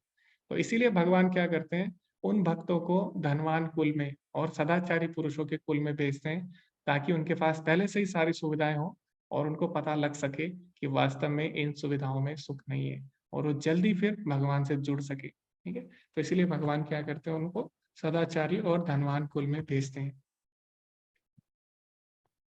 ओके, तो आगे हम बढ़ेंगे इसी के साथ। अभी जो दूसरे तरह के व्यक्ति होते हैं जो कि बहुत समय तक भगवान की भक्ति करते हैं, उसके बाद जो असफल होते हैं उनके साथ क्या होता है। ठीक है, तो अगले श्लोक में भगवान बताते हैं 42वें, अथवा यदि दीर्घ काल तक योग करने के बाद असफल कोई हो जाता है तो वह ऐसे योगियों के कुल में जन्म लेता है जो अति बुद्धिमान है। निश्चय ही इस संसार में ऐसा जन्म दुर्लभ है। तो पहला जो जन्म था, जो कि कम भक्ति की जिसने, तो उसको भगवान क्या करते हैं, भोग देते हैं, उसको ऐश्वर्य देते हैं, धन देते हैं, अच्छा परिवार देते हैं। लेकिन जो ज्यादा समय तक भक्ति करता है उसके बाद असफल होता है, तो भगवान उसको भक्तों के कुल में जन्म देते हैं। तो ऐसा क्यों करते हैं भगवान? ताकि इस जन्म में वो तुरंत ही भगवत धाम जा सके। ठीक है, तो हम देखते हैं बहुत सारे भक्त हैं जिनका भक्त कुल में जन्म हुआ और उन्होंने भगवत धाम की प्राप्ति की। तो जो साधु संग होता है, साधु संग से हम तुरंत ही भगवत प्राप्ति कर सकते हैं। तो ऐसे व्यक्तियों पे भगवान कृपा करते हैं और उनको साधुओं के घर में जन्म देते हैं, जिससे वो जल्दी भगवान के धाम जा सके। तो प्रभुपाद जी तात्पर्य में लिख रहे हैं कि मैं बहुत ही सौभाग्यशाली हूँ, मैं और मेरे जो गुरुदेव हैं भक्ति सिद्धांत सरस्वती ठाकुर, कि हमारा जन्म भी ऐसे कुल में हुआ। ठीक है, तो प्रभुपाद जी और जो भक्ति सिद्धांत सरस्वती ठाकुर महाराज थे, उनके भी जो माता पिता थे वो वैष्णव थे, है ना। तो प्रभुपाद जी यहाँ पे अपना उदाहरण दे रहे हैं, लेकिन हमें समझना होगा कि प्रभुपाद जी नित्य वैष्णव है। ठीक है, ऐसा बोल रहे हैं लेकिन ऐसा नहीं है कि प्रभुपाद जी पिछले जन्म में भक्ति नहीं कर पाए हैं। जो आचार्य होते हैं, गुरु लोग जो होते हैं, वो नित्य सिद्ध होते हैं। ठीक है, भगवान के भक्त होते हैं, शुद्ध भक्त होते हैं, नित्य सिद्ध होते हैं, उनके नित्य सेवक होते हैं। ठीक है, लेकिन प्रभुपाद जी यहाँ पे अपना उदाहरण दे रहे हैं। क्यों? यह वैष्णव की वो होती है, वैष्णव की ह्यूमिलिटी होती है। ठीक है, अमान निरमान देना कीर्तनीय सदा हरि। तो वैष्णव अपने आप को बहुत ही तुच्छ समझते हैं, तो इसलिए प्रभुपाद जी यहाँ पे अपना उदाहरण दे रहे हैं। लेकिन ऐसा नहीं है कि प्रभुपाद जी असफल हुए पिछले जन्म में इसलिए उन्हें वैष्णव परिवार में जन्म मिला, ऐसा बिल्कुल भी नहीं है। तो वैष्णव बहुत ही विनम्र होते हैं, इसलिए प्रभुपाद जी यहाँ पे अपना उदाहरण दे रहे हैं। ठीक है, तो ये वैष्णव की विनम्रता है, इसको हमें ऐसे नहीं समझना चाहिए। ठीक है, तो आगे हम देखते हैं कि सभी योगों का लक्ष्य क्या है, भगवान तक पहुंचना। तो उसके लिए अलग अलग मार्ग है, और ये मार्ग वास्तव में अलग अलग नहीं है। ये क्या है, ये एक ही सीढ़ी के अलग अलग स्तर है, अलग अलग पड़ाव है। तो शुरू में क्या होता है, आरंभ में कर्म कांड होता है, जिसमें हम थोड़ा भोग करते हैं और थोड़ा भक्ति करते हैं ना। और भक्ति भी क्यों करते हैं हम, ताकि कुछ भोग कर सके, है ना। सुख संपत्ति घर आवे, कष्ट मिटे तन का। तो इस प्रकार जब हम शुरू में भक्ति करते हैं सुख संपत्ति और अपने भौतिक पीड़ा से छुटकारा पाने के लिए, तो एक कर्म कांड में आते हैं। ठीक है, उसके बाद क्या होता है, धीरे धीरे हम कर्म योग करते हैं, अपनी इंद्रियों से भगवान की सेवा करते हैं। उसके बाद जब हमारी इंद्रियों से भगवान की सेवा होती है, हमारी इंद्रियां शुद्ध होती है। इंद्रियों का स्वामी कौन है? मन। तो मन हमारा पवित्र होता है, और मन जब पवित्र होता है तो मन की जो निकटतम पड़ोसन है वो कौन है? बुद्धि। तो जब बुद्धि हमारी शुद्ध होती है तो भगवान के बारे में हम ज्यादा अच्छे से समझ सकते हैं, है ना। तो तब हम आ जाते हैं ज्ञान योग में, जब हम भगवान के बारे में सुनना आरंभ करते हैं, समझना आरंभ करते हैं। और जब हम ज्ञान योग में होते हैं, भगवान के बारे में सुनते हैं, तो उससे क्या होगा, भगवान पे ध्यान अच्छे से हो जाता है। तो जब तक हम किसी के बारे में नहीं सुनेंगे तब तक उसमें ध्यान कैसे लगाएंगे? तो ध्यान कब लगेगा? जब हमें किसी चीज का ज्ञान होगा। जैसे कि अगर मैं आपको बोलूं कि सफेद हाथी पे ध्यान लगाओ, तो बहुत ही मुश्किल होगा, क्योंकि सफेद हाथी होता ही नहीं है। तो उसका हमें ज्ञान ही नहीं है, हो सकता है हो, या हमें ज्ञान ही नहीं है। तो जिस चीज का हमें पता हो, नॉलेज हो, उसी चीज पे हम ध्यान लगा सकते हैं। ठीक है, तो उसके बाद आता है ध्यान योग। जब हम भगवान के बारे में ज्ञान लेते हैं, भगवान के नाम रूप गुण लीला धाम के बारे में जानते हैं, तो भगवान पे ध्यान करते हैं। उसके बाद जब भगवान का हम ध्यान करते हैं तो उनसे उससे क्या होता है, उनके प्रति प्रेम बढ़ता है ना। तो किसी का हम बार बार ध्यान करेंगे तो उससे क्या होगा, हम उस चीज पे आसक्त हो जाएंगे। ध्याय तो विषयान पुंसा, है ना। तो भगवान बोलते हैं किसी विषय का ध्यान अगर करते हैं, संगस्तेषु उपजायते, उससे आसक्ति हो जाती है। तो इसी प्रकार जब हम भगवान का ध्यान करते हैं तो भगवान से आसक्ति हो जाती है, और भगवान से जब आसक्ति और प्रेम हो जाता है तो उसको हम प्रेमा भक्ति बोलते हैं। तो ये जितने भी स्तर हैं ये क्या है, सभी भक्ति योग तक हमें ले जाते हैं। यानी भक्ति योगी क्या है, सभी योगों का अंतिम लक्ष्य है, ठीक है, भगवान से जुड़ना। तो ये हम देख चुके हैं इस अध्याय में। और आगे प्रभुपाद जी भी बोलते हैं कि प्रभुपाद जी एक उदाहरण भी देते हैं यहाँ पे भगवत गीता के श्लोक का, कि भगवान ने भी बोला है छठे अध्याय के 31वें श्लोक में, ऐसा योगी जो परमात्मा की पूजा में लग जाता है, यह जानकर कि मैं और परमात्मा एक ही है। तो भगवान यहाँ पे साफ साफ बता रहे हैं कि परमात्मा उनसे भिन्न नहीं है। तो अष्टांग योगी क्या करते हैं, परमात्मा का ध्यान करते हैं, परमात्मा से जुड़ते हैं, और परमात्मा को जब वो अनुभव कर लेते हैं और वो जान पाते हैं कि परमात्मा और भगवान श्री कृष्ण में कोई अंतर नहीं है। भगवान बार बार बोलते हैं सर्वस्य चाहम हृदय सन्निविष्टो, मैं सबके हृदय में परमात्मा रूप में हूँ, ठीक है। तो अष्टांग योगी भी एक तरह से किससे जुड़ना चाहते हैं, भगवान से ही जुड़ रहे हैं लेकिन परमात्मा रूप में। ऐसा योगी शुद्ध भक्त बन जाता है और अपने अंदर भगवान को देखे बिना एक क्षण भी नहीं रह सकता। तो जब व्यक्ति भगवान से जुड़ जाता है तो हमेशा वो भगवान के दर्शन कर सकता है, जैसे कि ब्रह्म संहिता में भी बोला गया है ना, प्रेमांजन चुरित भक्ति विलोचनैना संतः सदैव हृदयेषु विलोकयन्ति, यम श्याम सुंदरम अचिंत्य गुण स्वरूपम गोविंदम आदि पुरुषम तमहम भजामि।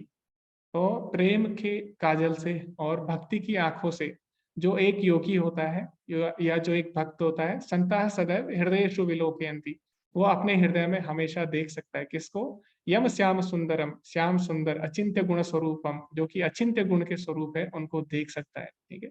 तो एक भक्त हो, एक योगी है, वो हमेशा भगवान को अपने हृदय में अनुभव कर सकता है, उनके श्याम सुंदर रूप के दर्शन कर सकता है, ठीक है।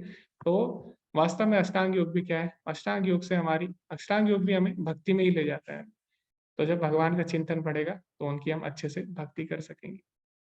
तो अभी हमको चर्चा करनी है, अभी ग्रुप में डिस्कशन करना है कि किस तरह, हमने अभी चर्चा की कि सारे योगों का लाभ भक्ति योग में मिल जाता है। तो आपको बताना है उदाहरण देके कुछ, कि किस प्रकार जो बाकी योग है उनका लाभ हमें भक्ति योग में अपने आप ही मिल जाता है, ठीक है। तो इस पर आपको चर्चा करनी है कि, तो अभी 6:44 है, 10 मिनट बाद हम मिल सकते हैं।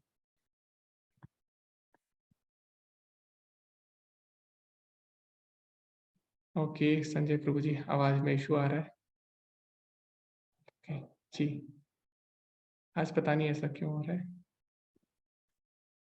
ओके, तो आप लोग चर्चा करिए कि किस तरह सारे योगों के लाभ भक्ति योग में मिल जाते हैं। आपको बताना है उदाहरण के साथ कैसे।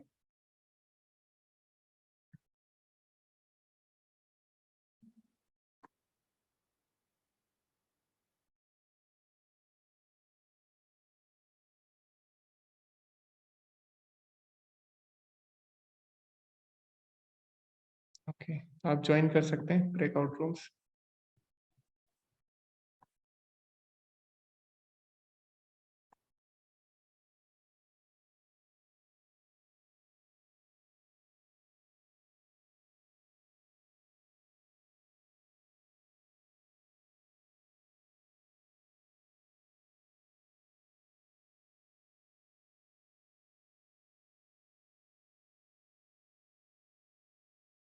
हरे कृष्णा अनुराधा माता जी और प्रवीणा माता जी, आप भी ज्वाइन करिए।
होते हैं वो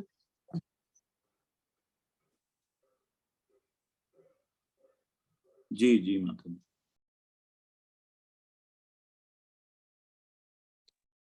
ओके, तो स्टार्ट करते हैं।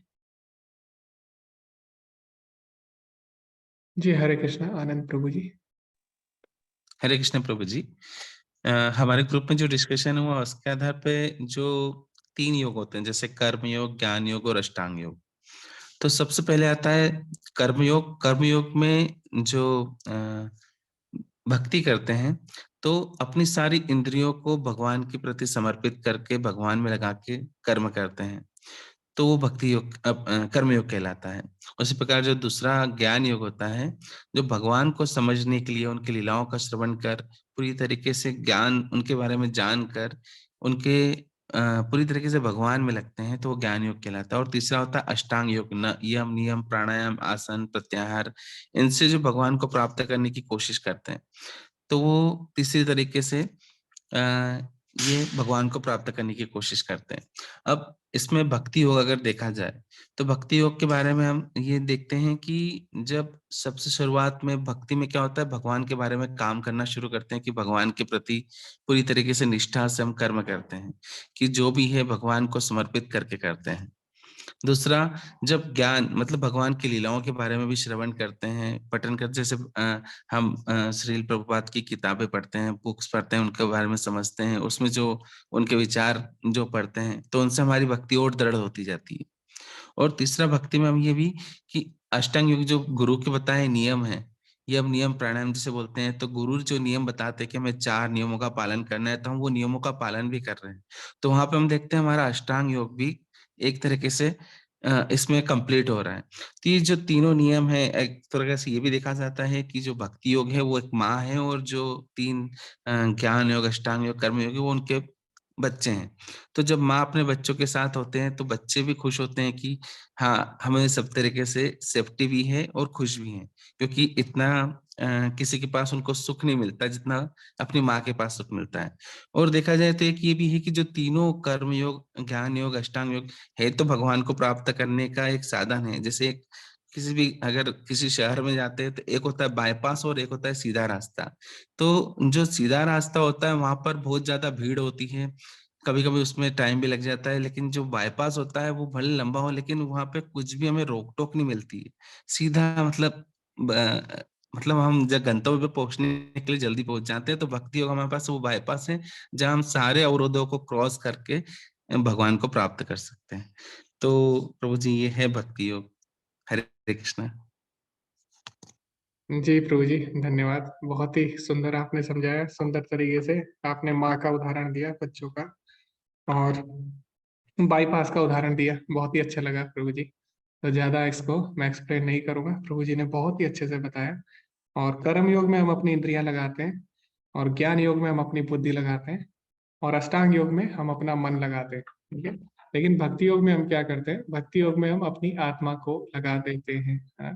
सवे पुंसा परो धर्मा ये तो भक्तिरधोक्षजे अहेतुकी अप्रताहिता यह आत्मा सुप्रसिद्धते। तो जिससे हमारी आत्मा प्रसन्न होती है। ठीक है, तो आत्मा अगर प्रसन्न होती है तो आत्मा से ही सब जुड़े। आत्मा सबसे ऊपर है। इंद्रियाणि पराणि आहुर इंद्रिय परम मना मनसस्तु परा बुद्धि बुद्धियो परतस्तु सा। इंद्रियों से परे क्या है? मन है। मन से परे बुद्धि है, और बुद्धि से श्रेष्ठ आत्मा है। तो भक्ति योग में हम क्या करते हैं? सबसे श्रेष्ठ वस्तु भगवान की सेवा में लगाते हैं, वो है आत्मा। तो बाकी जो कर्म योगी है वो इंद्रियां, ज्ञान योगी बुद्धि तक जाते हैं, और अष्टांग योगी अपने मन तक जाते हैं। लेकिन भक्ति योगी पूरी आत्मा को ही भगवान में लगा देता है ना। मच्चिता मदगत प्राण एक ग्रुप ने बोला भी था। हाँ, वही होता है इसमें, भगवान को पूरा अपने आप को समर्पित कर देते हैं। जी हरे कृष्णा, कुंदन प्रभु जी। हरे कृष्णा प्रभु जी। तो प्रभु जी, जो सबसे पहले तो कर्म कांड से शुरू होता है। तो कर्म कांड में जो जीव है वो शास्त्रों के हिसाब से कर्म करता है, और देवी देवताओं को प्रसन्न करने की चेष्टा करता है। तो और जिससे उसको सकाम कर्म या कोई फल की प्राप्ति की इच्छा से वो कर्म करता है। और कर्म योग में वो उसको भगवान के को समर्पित करते हुए कर्म करता है, भगवान से जुड़ने की कोशिश करता है। और ज्ञान योग में वो शास्त्रों का ज्ञान उसको रहता है, योग की विधियां क्या है, इंद्रियों को कैसे वश में किया जाए, ये सब का उसको ज्ञान रहता है। ब्रह्म ब्रह्म ज्योति में होती है, इस तरह इसका ज्ञान होता है। फिर वो अष्टांग योग फॉलो करके उसके अंदर ब्रह्म ज्योति में या आत्म साक्षात्कार करने की कोशिश करता है। तो ये सब जो तीनों चीजें हैं, तो वो भक्ति योग में इन तीनों चीजों का जो लाभ मिल रहा है वो भक्ति योग में इस तरह से मिलता है कि जो भक्त है वो अपने कर्मयोग तो करता है, लेकिन कृष्ण भावना भावित कर्म कर रहा है। वो अपने सभी कर्मों को भगवान को समर्पित करते हुए करता है। उसको ज्ञान अर्जित करता है, शास्त्रों को का ज्ञान उसको रहता है। फिर भक्ति को दृढ़ कैसे करना है, भक्ति के प्रकार क्या है, भक्ति की विधि क्या है, ये सब का ज्ञान वो करता है। और फिर वो जो ध्यान योग है, ध्यान को भगवान को समर्पित करते हुए, भगवान का ध्यान करते हुए वो सब कर्म कर रहा है।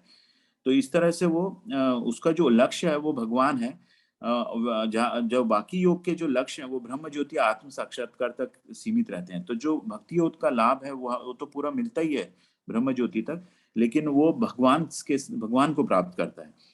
तो इसका एग्जाम्पल एक जैसे सूर्य है, तो सूर्य की रोशनी, जो बाकी योग हैं वो सूर्य की रोशनी तक को ही वो समझते हैं परमात्मा, लेकिन जो भक्त है वो जानता है कि भगवान जो सूर्य है वो सूर्य तक पहुंचने की कोशिश करता है। तो ये तीनों का उसको लाभ मिल जाता है। जी, धन्यवाद प्रभु जी।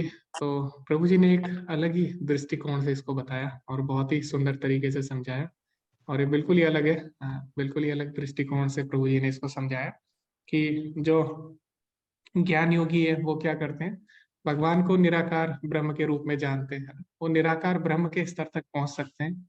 और जो अष्टांग योगी है वो थोड़ा और ऊपर उठ जाते हैं, वो भगवान को परमात्मा रूप में या परमात्मा रूप में उनका साक्षात्कार या अनुभव कर सकते हैं। लेकिन जो भक्त होता है, भक्त भगवान को पूरी तरह से जानता है, वो निराकार ब्रह्म के रूप में भी जानता है, परमात्मा के रूप में भी जानता है, और भगवान को साक्षात उनके जो रूप है, श्याम सुंदर रूप, उसके रूप में भी जानता है ना। तो भगवान बोलते भी है भगवत गीता में, भक्त्या माम अभिजानाति यावान चश्मि तत्वता। केवल भक्ति से ही मुझे उस तरह समझा जा सकता है जिस प्रकार मैं हूँ। तो बाकी जो योगी है वो क्या करते हैं, ज्ञान योगी निराकार ब्रह्म के रूप में, अष्टांग योगी परमात्मा रूप में, लेकिन भक्त भगवान को पूरी तरह से जानता है। ठीक है, तो जैसे कि श्रीमद् भागवतम में भी बोला गया, वदंति तत्त्ववितस्तत्त्वं यत् ज्ञानमद्वयम् ब्रह्म इति परमात्मेति भगवान इति शब्दते। तो जिसको पूर्ण ज्ञान होता है वो भगवान को तीनों तरीके से समझता है, ब्रह्म के रूप में, परमात्मा रूप में, और भगवान साक्षात भगवान के रूप में। ठीक है, तो जो भक्त होता है वो भगवान को तीनों तरीके से जान सकता है, लेकिन जो ज्ञान योगी अष्टांग योगी है वो भगवान को सीमित दृष्टिकोण से देख सकते हैं। तो जबकि भगवान बोलते भी है बार बार भगवत गीता में कि ब्रह्म भूत प्रसन्नात्मा न शोचति न कांक्षति समा सर्वेषु भूतेषु मद भक्तिम लभते पराम। कि जो ब्रह्म भूत अवस्था पे पहुंच जाते हैं उसके बाद उन्हें क्या करना चाहिए, मेरी भक्ति करनी चाहिए। मद भक्ति लभते पराम माम चायो अभिविचारेण भक्ति योगेन सेवते सा गुणा समतीतेत्या ब्रह्म भूयाय कल्पते। तो बार बार भगवान बोलते हैं कि जो ब्रह्म भूत अवस्था है उसके बाद हमें क्या करना चाहिए, उसके बाद भगवान की भक्ति करनी चाहिए ताकि हम भगवान को पूरी तरह से समझ सके। लेकिन ऐसा होता नहीं है। जो ज्ञान योगी है वो केवल ब्रह्म तक ही पहुंच सकते हैं। ठीक है, बहुत कम ज्ञान योगी है जो भक्ति योग तक पहुंच जाते हैं। तो क्योंकि ज्ञान योग में क्या होता है, व्यक्ति को अहंकार आ जाता है ज्ञान के कारण। भगवान बोलते भी है सतोगुण के कारण ऐसा होता है, सुख संगेन बदनाति ज्ञान संगेन चानका। तो सतोगुण में क्या होता है, जो ज्ञान योगी होते हैं वो ज्ञान से बन जाते हैं, ज्ञान के अहंकार से बन जाते हैं, जिस कारण वो भगवान की पूरी तरह से अनुभूति नहीं कर पाते। बहुत ही कम लोग होते हैं ज्ञानी जो भगवान को पूरी तरीके से जान सकते हैं। इसीलिए भगवान बोलते भी है भगवत गीता के 7वें अध्याय में, बहुनाम जन्म नाम अंते ज्ञानवान माम प्रपद्यते। ये जो ज्ञानी लोग हैं उन्हें बहुत ही जन्म लग जाते हैं भगवान को समझने में। वासुदेवा सर्वमिति स महात्मा सुदुर्लभा। ऐसे लोग बहुत ही दुर्लभ होते हैं जो कि ये जानते हैं वासुदेव ही सब कुछ है। तो इसीलिए ज्ञानी हो या ध्यानी हो, सबका अंतिम लक्ष्य भगवान ही होने चाहिए। तो प्रभु जी ने ये भी बताया, अच्छा प्रभु जी ने दृष्टिकोण रखा।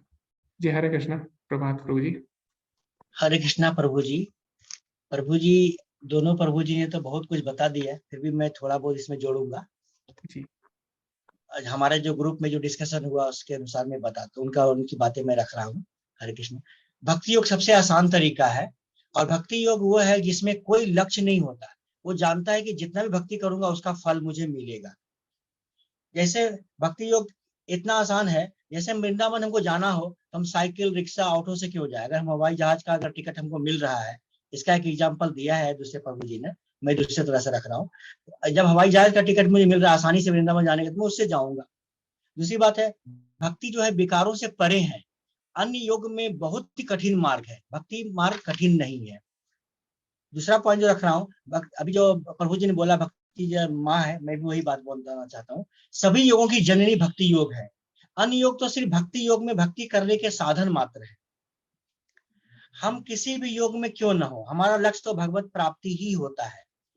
और भगवत श्वेताश्वर उपनिषद में भी लिखा हुआ है, जो भक्ति योग में जो यस्य देवे प्राभक्ति रथा देवे तथा गुरौ तस्य ते कथया ही अर्था प्रकाशन्ते महात्मनः। अर्थात जो परम श्रद्धा से भक्ति करते हैं उनमें भगवान स्वतः जो है ज्ञान प्रकाशित कर देते हैं। जैसे आप राजा ध्रुव का देख सकते हैं, कालिदास का, वाल्मीकि जी का उदाहरण ले सकते हैं। और हम एक चीज और बताना चाहते हैं कि जो भागवत गीता का जो बुक बनाया, सबसे पहले कर्मयोग आया, फिर भक्ति योग, फिर ज्ञान योग। मतलब भक्ति योग को ज्यादा प्रधानता दिया गया, एक आवरण दो बनाया गया कि कर्म योग करके भक्ति करना है या ज्ञान योग से भी भक्ति की तरफ आना है। भक्ति योग को महानता दिया गया इस भागवत गीता में, क्योंकि बीच में रखा गया 7 से 13 अध्याय को, 6 अध्याय इधर कर्मयोग, 6 अध्याय इधर ज्ञान योग। ज्ञान योग से भी भक्ति करना है और कर्म योग से भी भक्ति ही करना है, इसलिए भक्ति महान है। हरे कृष्णा प्रभु जी।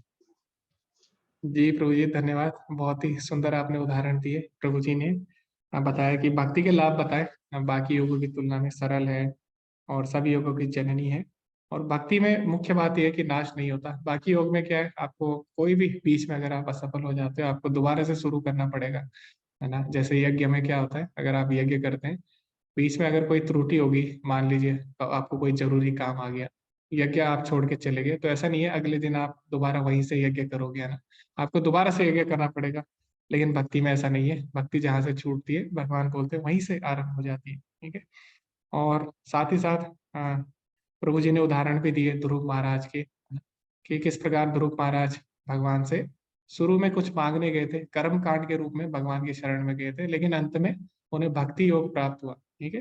तो कर्म कांड से भक्ति योग में आगे तुरंत। उसके बाद प्रभु जी ने बताया कि जो भक्ति योग है उसको बीच में रखा गया है, ताकि जो ज्ञानी है वो भी भक्ति से जुड़ सके, जो कर्मी है, कर्म योगी है, वो भी भक्ति से जुड़ सके, तो सभी भक्ति से जुड़ सके, है ना। अंतिम लक्ष्य भक्ति ही है, चाहे ज्ञान योग हो या कर्म योग हो, इसीलिए भक्ति को बीच में रखा गया है। तो ये भी प्रभु जी ने बहुत ही सुंदर तरीके से समझाया, सभी ने बहुत ही अच्छे तरीके से आज समझाया, तो बहुत ही अच्छा लगा और बहुत ही नई नई चीजें सीखने को भी मिली। तो इसी के साथ हम आगे बढ़ेंगे। तो हमने चर्चा की कि किस प्रकार भक्ति योग सबसे श्रेष्ठ है, और भक्ति योग में सारे जो बाकी योग है उनका लाभ प्राप्त हो जाता है। लेकिन भगवान का क्या कहना है? अब हमारा व्यू तो बायस्ड हो सकता है। अब हम लोग भक्ति योग में जाना चाहते हैं तो हो सकता है हम भक्ति योग को अच्छा बोलेंगे, है ना, हम खराब नहीं बोल सकते। इसी तरह जो ज्ञानी होगा वो ज्ञान योग को अच्छा बोलेगा, जो कर्मी होगा और कर्म योगी होगा वो कर्म योग को अच्छा बोलेगा। लेकिन कैसे पता लगेगा कौन सही है कौन गलत है? हो सकता है हम झूठ बोल रहे हो, है ना, क्योंकि हम भक्ति योग करना चाहते हैं इसीलिए हम भक्ति योग की प्रशंसा कर रहे हो, ऐसा भी हो सकता है ना।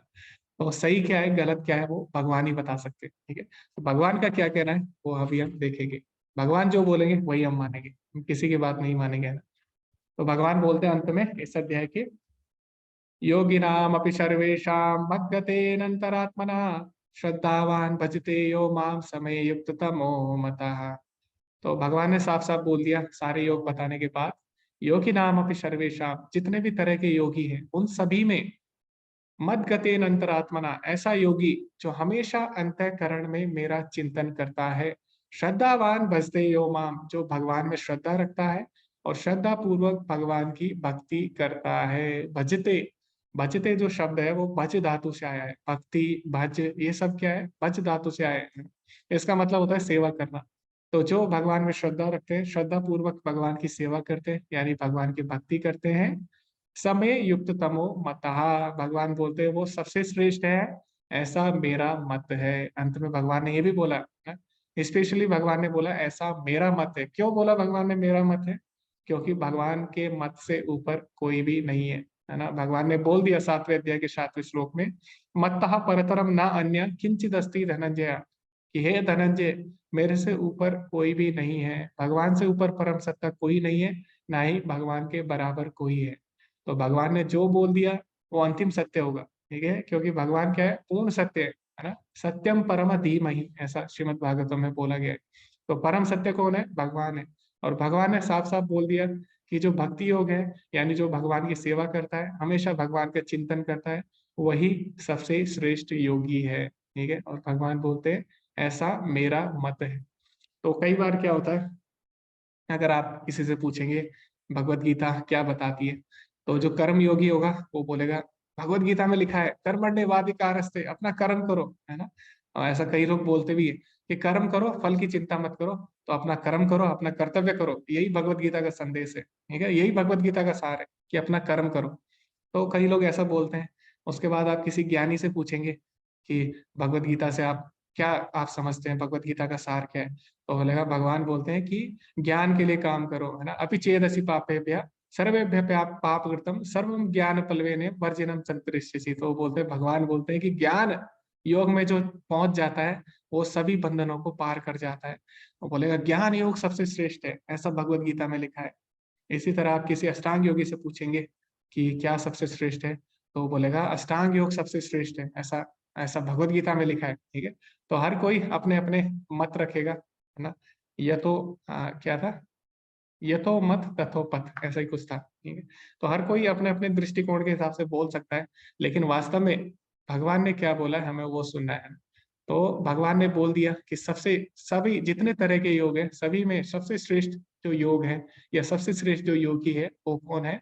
जो भगवान की भक्ति करता है, भगवान में श्रद्धा रखता है और हमेशा भगवान का चिंतन करता है, ठीक है। तो अंत में भगवान ने ऐसा बोल दिया। तो हमें ये बात समझनी होगी। और हम देख सकते हैं जितने भी भगवान के शुद्ध भक्त हैं वो क्या कर रहे हैं, वो यही कर रहे हैं, भगवान का चिंतन कर रहे हैं और भगवान की सेवा कर रहे हैं। जैसे कि हम देखते हैं जो गोपियां हैं, गोपियां तो वेद शास्त्र नहीं पढ़ती, है ना। गोपियां तो शास्त्र नहीं पढ़ती है, फिर भी वो भगवान की शुद्ध भक्त, सबसे श्रेष्ठ भक्त बोली जाती है गोपियां। क्यों? क्योंकि भगवान की परिभाषा के अनुसार वो सबसे श्रेष्ठ भक्त है। भगवान ने बोल दिया जो हमेशा मेरा चिंतन करता है। तो गोपियां क्या करती है? हमेशा भगवान का चिंतन करती है अपने अंतःकरण में, हमेशा उनकी सेवा करना चाहती है। और आप देख सकते हैं कि जब भगवान वन में जाते हैं और बालक के रूप में भगवान वन में जाते हैं, तो गोपियां सोचती है कि भगवान के पैर इतने मुलायम है, इतने मुलायम है, तो जो कंकड़ है, जंगल में जो कंकड़ है वो उनके पैरों पे चुभेंगे, भगवान को दर्द होगा। और गोपियां ये सोच के बहुत ही ज्यादा व्याकुल हो जाती है, ठीक है। तो क्या करती है, भगवान से कितना प्रेम करती है, हमेशा उनके बारे में सोचती है ना। और हमेशा भगवान की सेवा करना चाहती है, हमेशा भगवान के साथ रहना चाहती है। और इस तरह वो रात के 12 बजे भी क्या करती है, अपना घर परिवार, छोटे बच्चे सबको छोड़ के भगवान से मिलने चली जाती है, ठीक है। तो गोपियां सबसे बड़ी भक्त है। क्यों? ऐसा नहीं है कि वो वेद शास्त्र पढ़ रहे हैं, ऐसा इसलिए है क्योंकि भगवान के अनुसार सबसे बड़ा भक्त कौन है? मत गतिन अंतरात्मना, जो भगवान का चिंतन करता है, श्रद्धावान भजते, जो भगवान की श्रद्धा पूर्वक सेवा करता है। इसी तरह यशोदा माता है, यशोदा माता भी भगवान के बारे में सोचती है कि भगवान वन में गए, आज पता नहीं कौन सा असुर आएगा, कौन सा असुर के साथ उनका पाला पड़ जाएगा, और वो तो छोटा बच्चा है और उसका क्या होगा, है ना। उसके बाद हमेशा जो भी कार्य करती है, दही मथती है, दूध निकालती है, हमेशा भगवान के बारे में सोचती है, भगवान के लिए करती है, ठीक है। तो इसीलिए वो भगवान के श्रेष्ठ भक्त है। वो तो वेद शास्त्र नहीं पढ़ते, है ना, वो तो ज्ञानी नहीं है, लेकिन वो ज्ञानियों से भी श्रेष्ठ है भगवान के अनुसार, ठीक है। तो हमें ये समझना होगा कि असली योगी कौन है, ठीक है। असली योगी वही है जो भगवान की सेवा करता है और भगवान का हमेशा अपने अंतःकरण में चिंतन करता है। और कभी कभी ऐसा होता है, जरूरी नहीं है कि वेद पढ़ने से हम भगवान को समझ सके। ब्रह्मा जी बोलते हैं ब्रह्म संहिता में, वेदे सुदुर्लभम अदुर्लभम आत्मभक्तो गोविंदम आदि पुरुषम तमहम भजामि, कि हे भगवान वेदों से जानना भी आपको कठिन है, लेकिन आत्मा की शुद्ध भक्ति के द्वारा ही आपको आसानी से समझा जा सकता है, ठीक है। तो ब्रह्मा जी ने ऐसा स्वयं बोला है। तो इसीलिए हमें क्या करना है, हम जो भी कार्य करें हमें भगवान को लक्ष्य बनाना है। अगर वेद पढ़ता है कोई या शास्त्र पढ़ता है तो उसका उद्देश्य क्या होना चाहिए? भगवान की शरणागति होनी चाहिए, ठीक है।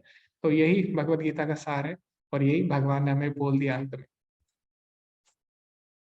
तो आगे प्रभुपाद जी क्या बोलते हैं वो हमें समझना होगा।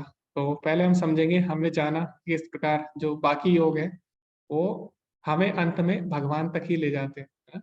तो सारे योग क्या है, भगवान कृष्ण यानी योगेश्वर से जुड़ने के लिए है। तो प्रभुपाद जी बोलते हैं यथार्थ में भक्ति ही चरम लक्ष्य है, किंतु भक्ति योग का सूक्ष्म विश्लेषण करने के लिए अन्य योगों को समझना होता है। वास्तव में भक्ति ही परम है, लेकिन अभी हर कोई भक्ति में नहीं आ सकता ना। जैसे कि मान लीजिए अगर किसी को आप पढ़ाना चाहते हैं बच्चे को, तो डायरेक्ट आप 12वीं क्लास की मैथ्स उसको नहीं पढ़ा सकते। तो उसके लिए आपको क्या करना पड़ेगा, आपको स्टेप वाइज धीरे धीरे चलना होगा। पहले फर्स्ट क्लास, सेकंड क्लास, तब जाके धीरे धीरे 12वीं क्लास में आएगा। इसी प्रकार हर कोई डायरेक्ट शुद्ध भक्ति में नहीं आ सकता। तो इसीलिए क्या है, उसके लिए अलग अलग स्तर बनाए। कोई लोग ज्ञान योग से आए, कई लोग कर्म योग से आए, कई लोग अष्टांग योग से आए, लेकिन अंततः सब लोग भक्ति योग में आए। तो अगर कोई कहता है मैं इस लिफ्ट का लाभ क्यों उठाऊं, मैं एक ही सीढ़ी चढ़ूंगा, मैं एक एक सीढ़ी चढ़ूंगा, वह जा सकता है, लेकिन मौका है यदि आप इस भक्ति योग को लेते हैं तो आप तुरंत लिफ्ट की सहायता लेते हैं और 1 सेकंड के भीतर आप 100वें तल पर होते हैं। ये सीधी प्रक्रिया है। तो भक्ति योग तक हम पहुंच सकते हैं, अलग अलग स्तर है उसके, लेकिन अभी हमें इतना कुछ करने की जरूरत नहीं है। ना ही हमारे पास हमारी इतनी आयु है, ना ही हमारे पास इतनी बुद्धि है, ना ही हमारे पास इतना समय है, ठीक है, कि हम धीरे धीरे कर्म कांड करें, फिर कर्म योग करें, फिर उसके बाद ज्ञान योग करें, फिर ध्यान योग करें, फिर भक्ति योग करें। इतना समय हमारे पास नहीं है कलयुग के जीवों के पास। तो इसीलिए चैतन्य महाप्रभु ने क्या किया है, चैतन्य महाप्रभु ने हमारे लिए लिफ्ट तैयार की है। तो लिफ्ट क्या है, हमें हरि नाम लेना है और डायरेक्ट हम भगवान की भक्ति में पहुंच सकते हैं। इसमें कोई भी नियम, काल या देश की सीमा नहीं है। तत्र पिता नियमिता स्मरण न काला, एतादर्शी तब कृपा भगवान ममापि। तो चैतन्य महाप्रभु बोल रहे हैं भगवान की इतनी कृपा है हम हमारे ऊपर कि भगवान ने सारे नियम हटा दिए। ना इसमें कोई नियम है, ना इसमें कोई समय है, ना ही कोई अवस्था है। किसी भी अवस्था में, किसी भी समय, किसी भी स्थान पे आप भगवान का नाम लेके भगवान से जुड़ सकते हैं। यज्ञ संकीर्तन प्राय यजंती ही सुमेध सा। कलयुग में जो बुद्धिमान लोग होंगे वो हरि नाम संकीर्तन से जुड़ेंगे, ठीक है, ऐसा चैतन्य महाप्रभु ने बोला है। तो हमें क्या करना है, अभी अपना समय बर्बाद नहीं करना और हमें लिफ्ट की सहायता लेनी है। तुरंत भक्ति योग पे हम जा सकते हैं अगर चैतन्य महाप्रभु ने जो हमें मार्ग बताया उस पर हम चलते हैं। तो यदि कोई भक्ति योग के स्तर पर आने के लिए पर्याप्त भाग्यशाली है तो यह समझना होगा कि उसने अन्य सभी योगों को पार कर लिया है। इसलिए कृष्ण भावना भावित होना योग की सर्वोच्च अवस्था है। तो इसीलिए भगवान ने बोल दिया भगवत गीता 6ठे अध्याय के अंत में कि भक्ति योग ही सबसे श्रेष्ठ है। क्यों? क्योंकि भक्ति योग में सारे योगों के लाभ हमें प्राप्त हो जाते हैं। किस प्रकार होते हैं उसकी हम पहले ही चर्चा कर चुके हैं। कृष्ण भावनामृत योग श्रृंखला की अंतिम कड़ी है, वह कड़ी जो हमें सर्वोच्च व्यक्ति भगवान श्री कृष्ण से बांधती है। इस अंतिम कड़ी के बिना श्रृंखला व्यवहारिक रूप से बेकार है। तो हमें बंधना है किसी न किसी तरह, या तो माया से बंधे या कृष्ण से बंधे। तो योग मतलब है हम भगवान से जब जुड़ जाते हैं, भगवान से बंध जाते हैं। तो यही योग की पूर्णता है और इसी के साथ जो पहली इकाई है वो आज समाप्त हुई और जो 6ठा अध्याय है वो भी आज समाप्त हुआ। तो पहले अध्याय में क्या क्या सीखा उसकी हम चर्चा करेंगे। इसके बाद अंत में प्रभुपाद जी क्या बोलते हैं सबसे पहले वो जानना जरूरी है। जो कोई भी दुनिया के लोगों को भगवत गीता के सुसमाचार का प्रचार करता है वह कृष्ण को दुनिया में सबसे प्रिय व्यक्ति है। तो भगवान बोलते भी है भगवत गीता के 18वें अध्याय में कि उससे प्रिय कोई नहीं है जो कि भगवत गीता का प्रचार करता है, भगवान की शिक्षाओं का प्रचार करता है। क्यों? क्योंकि भगवान हमारे पिता है ना, भगवान ही हमारे माता है। पिता हम अस्य जगदो माता धाता पितामह, और भगवान ही हमारे मित्र हैं, सुहृदम सर्वभूतानां। तो भगवान को बहुत ही अच्छा लगता है अगर हम प्रयास करते हैं कि हम जो उनकी संतानें हैं उनको अगर हम भगवान से जोड़ सके। तो मान लीजिए किसी का बच्चा खो गया और आप उसके बच्चे को उसके माता पिता से जोड़ देते हैं, तो माता पिता कितना प्यार करेंगे, आप कितना आशीर्वाद देंगे हम। तो इसी प्रकार जब हम भगवत गीता का प्रचार करते हैं, हम प्रयास करते हैं कि हम अपने साथ साथ बाकी सभी को भगवान से जोड़े, तो भगवान बहुत ही ज्यादा प्रसन्न होते हैं। और ये केवल भक्ति में ही हो सकता है, भक्ति में ही हम दूसरों को जोड़ सकते हैं अपने साथ, है ना। बाकी जो योग है, बाकी योग सब अपने अलग अलग करते हैं, वेद अध्ययन हर कोई अलग करता है, अष्टांग योग अलग जाके सब करते हैं, है ना। लेकिन भक्ति योग में हम सबके साथ जुड़ सकते हैं, हम सबके साथ आगे बढ़ सकते हैं आध्यात्मिक मार्ग में। तो इसीलिए भगवान को बहुत ही प्रिय है अगर हम किसी को उनका संदेश पहुंचाते हैं। तो इसीलिए हमारा कर्तव्य है कि हम इस भगवत गीता के सिद्धांतों का प्रचार करें, लोगों को कृष्ण के प्रति जागरूक करें लोग कृष्ण भावनामृत के अभाव में पीड़ित हैं। इसलिए हम में से प्रत्येक को पूरी दुनिया के लाभ के लिए कृष्ण भावनामृत के प्रचार कार्य में लगे रहना चाहिए। तो ये प्रभुपाद जी का भी संदेश है। तो इसीलिए हमें अपने अपने स्तर पे सभी को प्रयास करना है कि हम भगवत गीता के संदेश का प्रचार करें। तो इसी के साथ आज का जो अध्याय है, आज का पाठ है और ये जो इकाई है ये समाप्त होती है। श्रील प्रभुपाद की जय। सभी का बहुत बहुत धन्यवाद। तो किसी ने कोई बिंदु, किसी को अच्छा लगा हो पहली इकाई का, आप शेयर कर सकते हैं, या किसी का कोई डाउट है पहली इकाई से, वो भी आप शेयर कर सकते हैं। और जो आपका टेस्ट होगा उसके बारे में ग्रुप में डाल दिया जाएगा। मैं कुछ सैंपल क्वेश्चन भी डाल दूंगा ग्रुप में, ताकि आपको आइडिया मिल सके कि कैसे क्वेश्चंस आएंगे। आपको ज़्यादा घबराने की आवश्यकता नहीं है, क्योंकि जो टेस्ट होगा बिल्कुल ही सिंपल होगा, आधे घंटे का होगा। आधे घंटे में आप कर देंगे, लेकिन आपको 1 घंटे का समय दिया जाएगा। ठीक है, तो टेस्ट में 3 भाग होंगे। पहला होगा शॉर्ट क्वेश्चन, शॉर्ट यानी पॉइंट टू पॉइंट आपको आंसर देने, जैसे कि सबसे श्रेष्ठ योग कौन सा है, भक्ति योग बस, है ना। तो ऐसे आपको पॉइंट टू पॉइंट आंसर देने। और जो 2 क्वेश्चन होंगे वो लॉन्ग होंगे, उसमें भी आपको ज्यादा विस्तार से नहीं लिखना, है ना। 2 लॉन्ग क्वेश्चन होंगे जिनको आप 10 मिनट में कर सकते हैं, 2 क्वेश्चन। ठीक है, तो पॉइंट टू पॉइंट होगा। और फिर आपको कुछ श्लोक सुनाने होंगे, जो कि मैंने ग्रुप में भेजे थे, 108 श्लोक। उसमें से 4 श्लोक आपको सुनाने होंगे, समझाने होंगे। ठीक है, तो इतना हम करेंगे। इसी के साथ हम यूनिट 1 का जब परीक्षा हो जाएगी उसके बाद हम यूनिट 2 में जाएंगे। और अभी आपके ऊपर है, आप कब परीक्षा देना चाहते हैं, क्योंकि जितनी जल्दी आप परीक्षा देंगे उतनी जल्दी हम यूनिट 2 में जाएंगे। ठीक है, तो कई लोग बोल सकते हैं कि हम इस दिन अवेलेबल नहीं है, या हमारे ये रीजंस है। तो वो आपके ऊपर है, आप जब भी अवेलेबल है आप परीक्षा देंगे तभी हम यूनिट 2 में जाएंगे। ठीक है, तो इसीलिए आप प्रयास करें जल्दी से जल्दी अगले हफ्ते ही इसको दें, तो सही रहेगा सबके लिए, आपका भी समय बचेगा और आप जल्दी से फिर आगे हम बढ़ेंगे। ठीक है, तो ओके, तो आगे कोई परीक्षा के बारे में सूचित कर दिया जाएगा ग्रुप में, जब भी होगी 1 हफ्ते बाद ही होगी। ठीक है, 1 हफ्ते से पहले नहीं होगी। ओके, शायद मैं म्यूट था।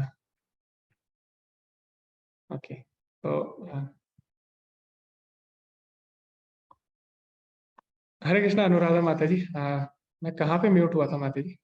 नहीं, मुझे तो पूरा सुनाई दिया प्रभु जी। ओके ओके जी जी।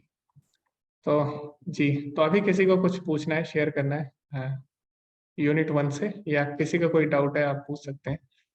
परीक्षा से संबंधित डाउट है तो आप ग्रुप में पूछ सकते हैं। जी हरे कृष्णा श्वेता माता जी। हरे कृष्णा प्रभु जी, दंडवत प्रणाम। प्रभु जी, आपने दंडवत कहा ना प्रणाम। 108 श्लोकास जो ग्रुप में डाले हैं उसमें से आपको 4 सुनाने हैं। तो जो जी हमने पहले 6 चैप्टर में से सुनाने हैं ना 4 जी पहले जी 6 जी माता जी, चैप्टर्स जी में जी से। हाँ जी जी, जी माता जी, ठीक ठीक। जी जी हरे कृष्ण। ओके, तो किसी का डाउट नहीं है, किसी को कुछ शेयर नहीं करना पहली यूनिट से आपने क्या सीखा? ओके जी, हरे कृष्णा लक्ष्मी माता जी। हरे कृष्ण प्रभु जी, सभी को दंडवत प्रणाम। हमारे समूह में बहुत अच्छी चर्चा हुई और आपने भी इस अध्याय को बहुत अच्छे से बताया।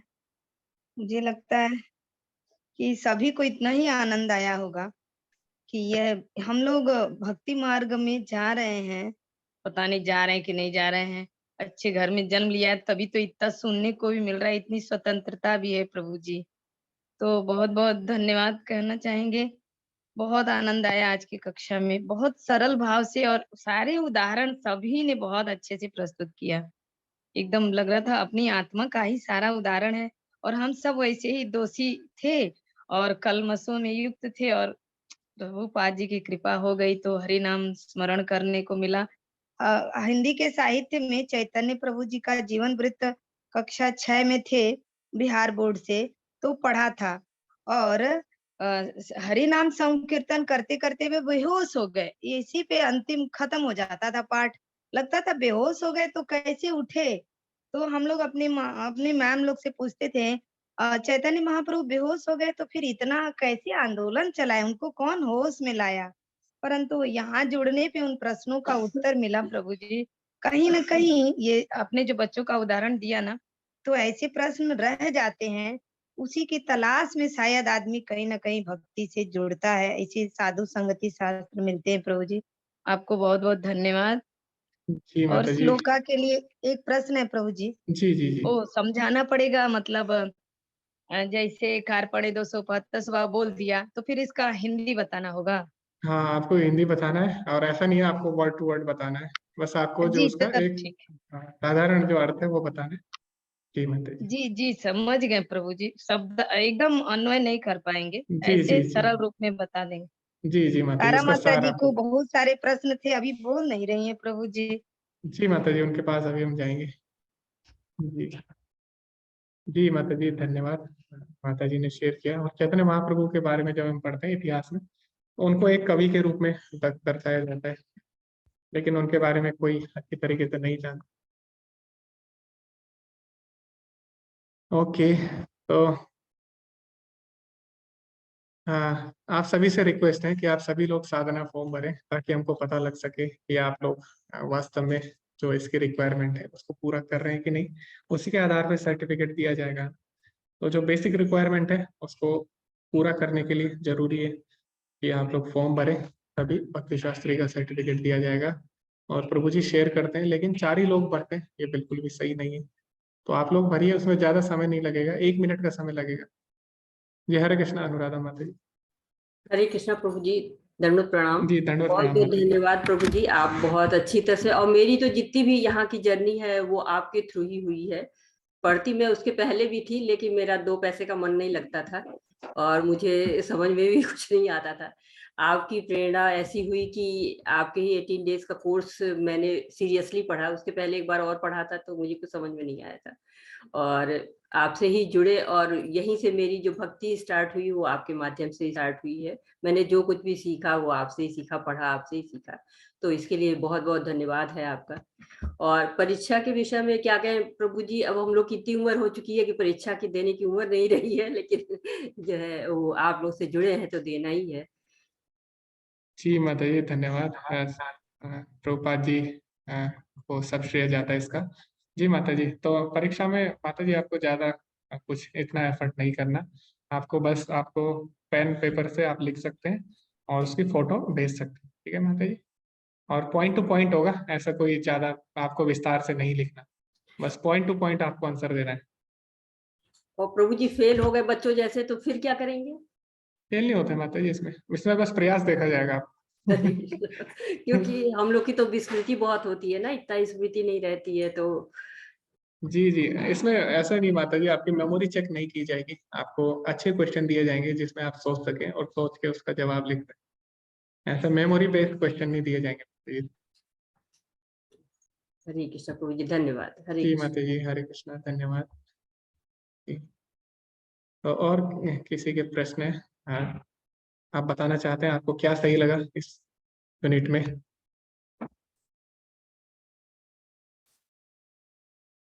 ओके, शायद किसी के प्रश्न नहीं है, सब परीक्षा को लेके चिंतित है शायद। जी हरे कृष्णा, कुंदन प्रभु जी। हरे कृष्ण प्रभु जी।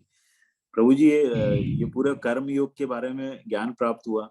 कर्म योग, और भगवान ने पहले ये समझ में नहीं आता था कि कर्म योग बताया, उसके बाद फिर कर्म कृष्ण भावना भावित कर्म बताया, तो वो डिफरेंस बहुत अच्छे से समझ में आया प्रभु जी। अभी ये 6 अध्याय में तो कर्म जी योग जी काफी क्लैरिटी आ गई प्रभु जी, पहले काफी डाउट्स थे तो जी बहुत जी। अच्छा। और प्रभु जी साधना चार्ट भर तो रहे हैं प्रभु जी, उसके अंदर उसको इम्प्रूव करने के लिए कोई डिस्कशन होगा क्या प्रभु जी, कि जैसे उसको कैसे इम्प्रूव किया जाए? अभी साधना इसको को। साधना को, हाँ वो अपने तरीके से करेंगे उसको, लेकिन अगर हर चार्ट के ऊपर बैठ के अगर उसको कि हाँ इस तरह से कर सकते हैं, क्योंकि कुछ समस्याएं तो आ रही हैं कि उसको अभी अभी जैसे स्कोर आ रहा है 60% कुछ स्कोर आ रहा है टोटल, तो उसको उसको पता है कि किस तरह से इम्प्रूव करना है, कि भाई जाप हम अगर सुबह करेंगे तो वो इम्प्रूव हो जाएगा, लेकिन वो कर नहीं पा रहे हैं, उसको उसमें कुछ समस्याएं हैं, तो उसके ऊपर कोई डिस्कशन होगा क्या साधना के ऊपर? जी प्रभु जी, आप जो हमारे एडमिन है संजय प्रभु जी, उनसे आप डायरेक्ट कांटेक्ट कर सकते हैं, वो उसमें इम्प्रूवमेंट कर देंगे। संजय ओके। प्रभु जी, उनका ग्रुप में नंबर है संजय प्रभु जी हाँ का। जी जी, है आप मेरे। जी जी जी, आप उनसे कांटेक्ट कर सकते हैं प्रभु जी। ठीक ठीक है। जी हरे कृष्ण, धन्यवाद प्रभु। हरे कृष्ण, थैंक यू। हाँ, तो प्रभु जी कुंदन प्रभु जी बहुत ही अच्छी सेवा दी है उन्होंने, और जितने भी हम ट्रांसलेशन पढ़ते हैं उसमें से मैक्सिमम ट्रांसलेशन प्रभु जी ने किए हैं। तो बहुत ही धन्यवाद। और बहुत ही पहले से, जब से कोर्स स्टार्ट नहीं हुआ था, इससे पहले एक और बैच चलता था भक्ति शास्त्री का, तब से प्रभु जी सारी पीपीटीज को ट्रांसलेट करते हैं। बहुत सारी पीपीटीज प्रभु जी ने ट्रांसलेट किए। तो अभी प्रभु जी भी जुड़ गए हैं और जो पीपीटी उन्होंने ट्रांसलेट किए, अभी उसी से वो इसका अध्ययन कर रहे हैं। तो बहुत ही अच्छा लगा। ओके जी, धन्यवाद नेहा माता जी। ओके, तो धन्यवाद सभी का। इस तरह आप सभी लोग कुछ ना कुछ सेवा करते रहिए, जुड़े रहिए। और किसी का कोई भी डाउट है तो आप ग्रुप में पूछ सकते हैं। एग्जाम से लेके आपको इन्फॉर्म कर दिया जाएगा ग्रुप में। जी, हरे कृष्णा श्वेता माता जी। कृष्णा प्रभु जी, दंडवत प्रणाम। प्रभु जी, जब हम साधना चार्ट फिल करते हैं ना, एक्चुअली मैं 2-3 बुक्स रीड करती हूँ, वहां पे एक ही बुक भरी जाती है। ओके, ऐसा है माता जी। ओके, तो आप संजय प्रभु जी में इम्प्रूवमेंट कर देंगे। मैं भगवत गीता भी पढ़ रही हूँ, कृष्ण लीला बुक भी पढ़ रही हूँ, तो जी उधर जी जी। एक ही भरी जाती है। कई बारी मैं 3 बुक्स पढ़ती हूँ, तब भी एक ही भरी जाती है। ओके और माला का जो स्कोर है वो भी थोड़ा सा ऐसा रहता है, क्योंकि मैं करती हूँ 25 राउंड्स डेली। तो 16 का जो आता है, मतलब कि एक जगह पे आता है 16-5 ऐसे आता है ना, कि पहले 16 भरनी। वो मैं सुबह उठती हूँ 2:30 बजे के साथ, तो 4:30 बजे तक मेरी आधी माला होती है। फिर उसके बाद 4:30 से बाकी मैं थोड़ी करती हूँ, तो मेरा मॉर्निंग में खत्म हो जाता है चैंटिंग का जो भी होता है। लेकिन फिर वहां पे जो ऑप्शन आता है ना भरने का, तो वो नहीं भरती, वो नहीं भरोता। मतलब कि वो 16 ही पहले बोलता है कि 16 ही सुबह, मतलब वो उस टाइम तक हुई होती है मेरी। जी जी जी माता जी। तो अनुराधा माता जी बोले, आप शॉर्ट में लिख सकते हैं बुक का नाम, जैसे नेक्टर ऑफ डिवोशन है, एनओडी आप लिख सकते हैं। और कृष्णा बुक है, के भी आप लिख सकते हैं। ऐसे भगवत गीता बीजी आप लिख सकते हैं, ऐसा माता जी सजेस्ट कर रही हैं। फिर भी संजय प्रभु जी, आप कुछ बोलना चाहेंगे इस विषय में? जी जी प्रभु जी। प्रभु जी, बुक्स हम वहाँ पे कितनी भी एडिट कर सकते हैं। उसमें सिर्फ टाइप ही करना है हमको, तो टाइप करके हम वहाँ पे बुक्स के नाम लिख सकते हैं, 2 3 4। बहुत सारे डिवोटीज के 4 4 बुक के नाम वहाँ पे दिए गए हैं। और माता जी, जैसे अगर आप जैसे राउंड्स की बात कर रहे हैं चैंटिंग की, तो पहले राउंड जो बिफोर 6:30 जो दिए हैं वहाँ पे 16 राउंड्स कंप्लीट है। और उसके बाद में 6:30 to 8 AM दिया है, वहाँ पे 16 राउंड्स कर सकते हैं। अगर आपके 8 AM के पहले आपके पूरे राउंड्स कंप्लीट हो जाते हैं, तो आप वहाँ पे मैनेज कर सकते हैं बिफोर 6:30 एंड 6:30 to 8 AM। यहाँ पे 32 राउंड्स यहाँ पे कंप्लीट हो जाते हैं, जैसा कि मैं भी फील करता हूँ। तो 32 राउंड्स वहाँ पे कंप्लीट हो जाते हैं माता जी। उसके बाद में बस उसमें मार्किंग का डिफरेंस है। 6:30 के जो डिफरेंस है वहाँ पे उसके मार्क्स अलग है। 6:30 to 8 AM उसके मार्क्स अलग है। बस इतना ही डिफरेंस है माता जी, बाकी राउंड्स आप कितने भी अगर वहाँ पे फिल कर सकते हैं। ओके जी हरे कृष्ण प्रभु जी। ठीक है प्रभु जी, थैंक यू। जी माता जी। हाँ जी। जी प्रभु जी, धन्यवाद आप वेरिफिकेशन के लिए। ओके, तो हाँ ठीक है, यहाँ शायद किसी का कोई डाउट नहीं है। ओके, तो अभी हम आज का सत्र यहीं पे समाप्त करेंगे। उसके बाद हम टेस्ट की तैयारी करेंगे और उसके बाद हम मिलेंगे फिर यूनिट 2। तो सभी लोग अच्छे से पढ़िए, रिवीजन करिए। बेसिक बेसिक जो चीज़ें कम से कम वो सबको पता होनी चाहिए। भक्ति शास्त्री कोर्स का हमें सम्मान रखना है, तो थोड़ा बहुत हमें नॉलेज होना चाहिए। ओके, सभी का धन्यवाद। अंचकल्पतरुभ्यश्च कृपा सिंधुभ्येव च पतितनां पावनेभ्यो वैष्णवेभ्यो नमो नमः। अनंत कोटि वैष्णव वृंद की जय, श्रील प्रभुपाद की जय। धन्यवाद सभी का। हरे कृष्णा, सभी को धन्यवाद।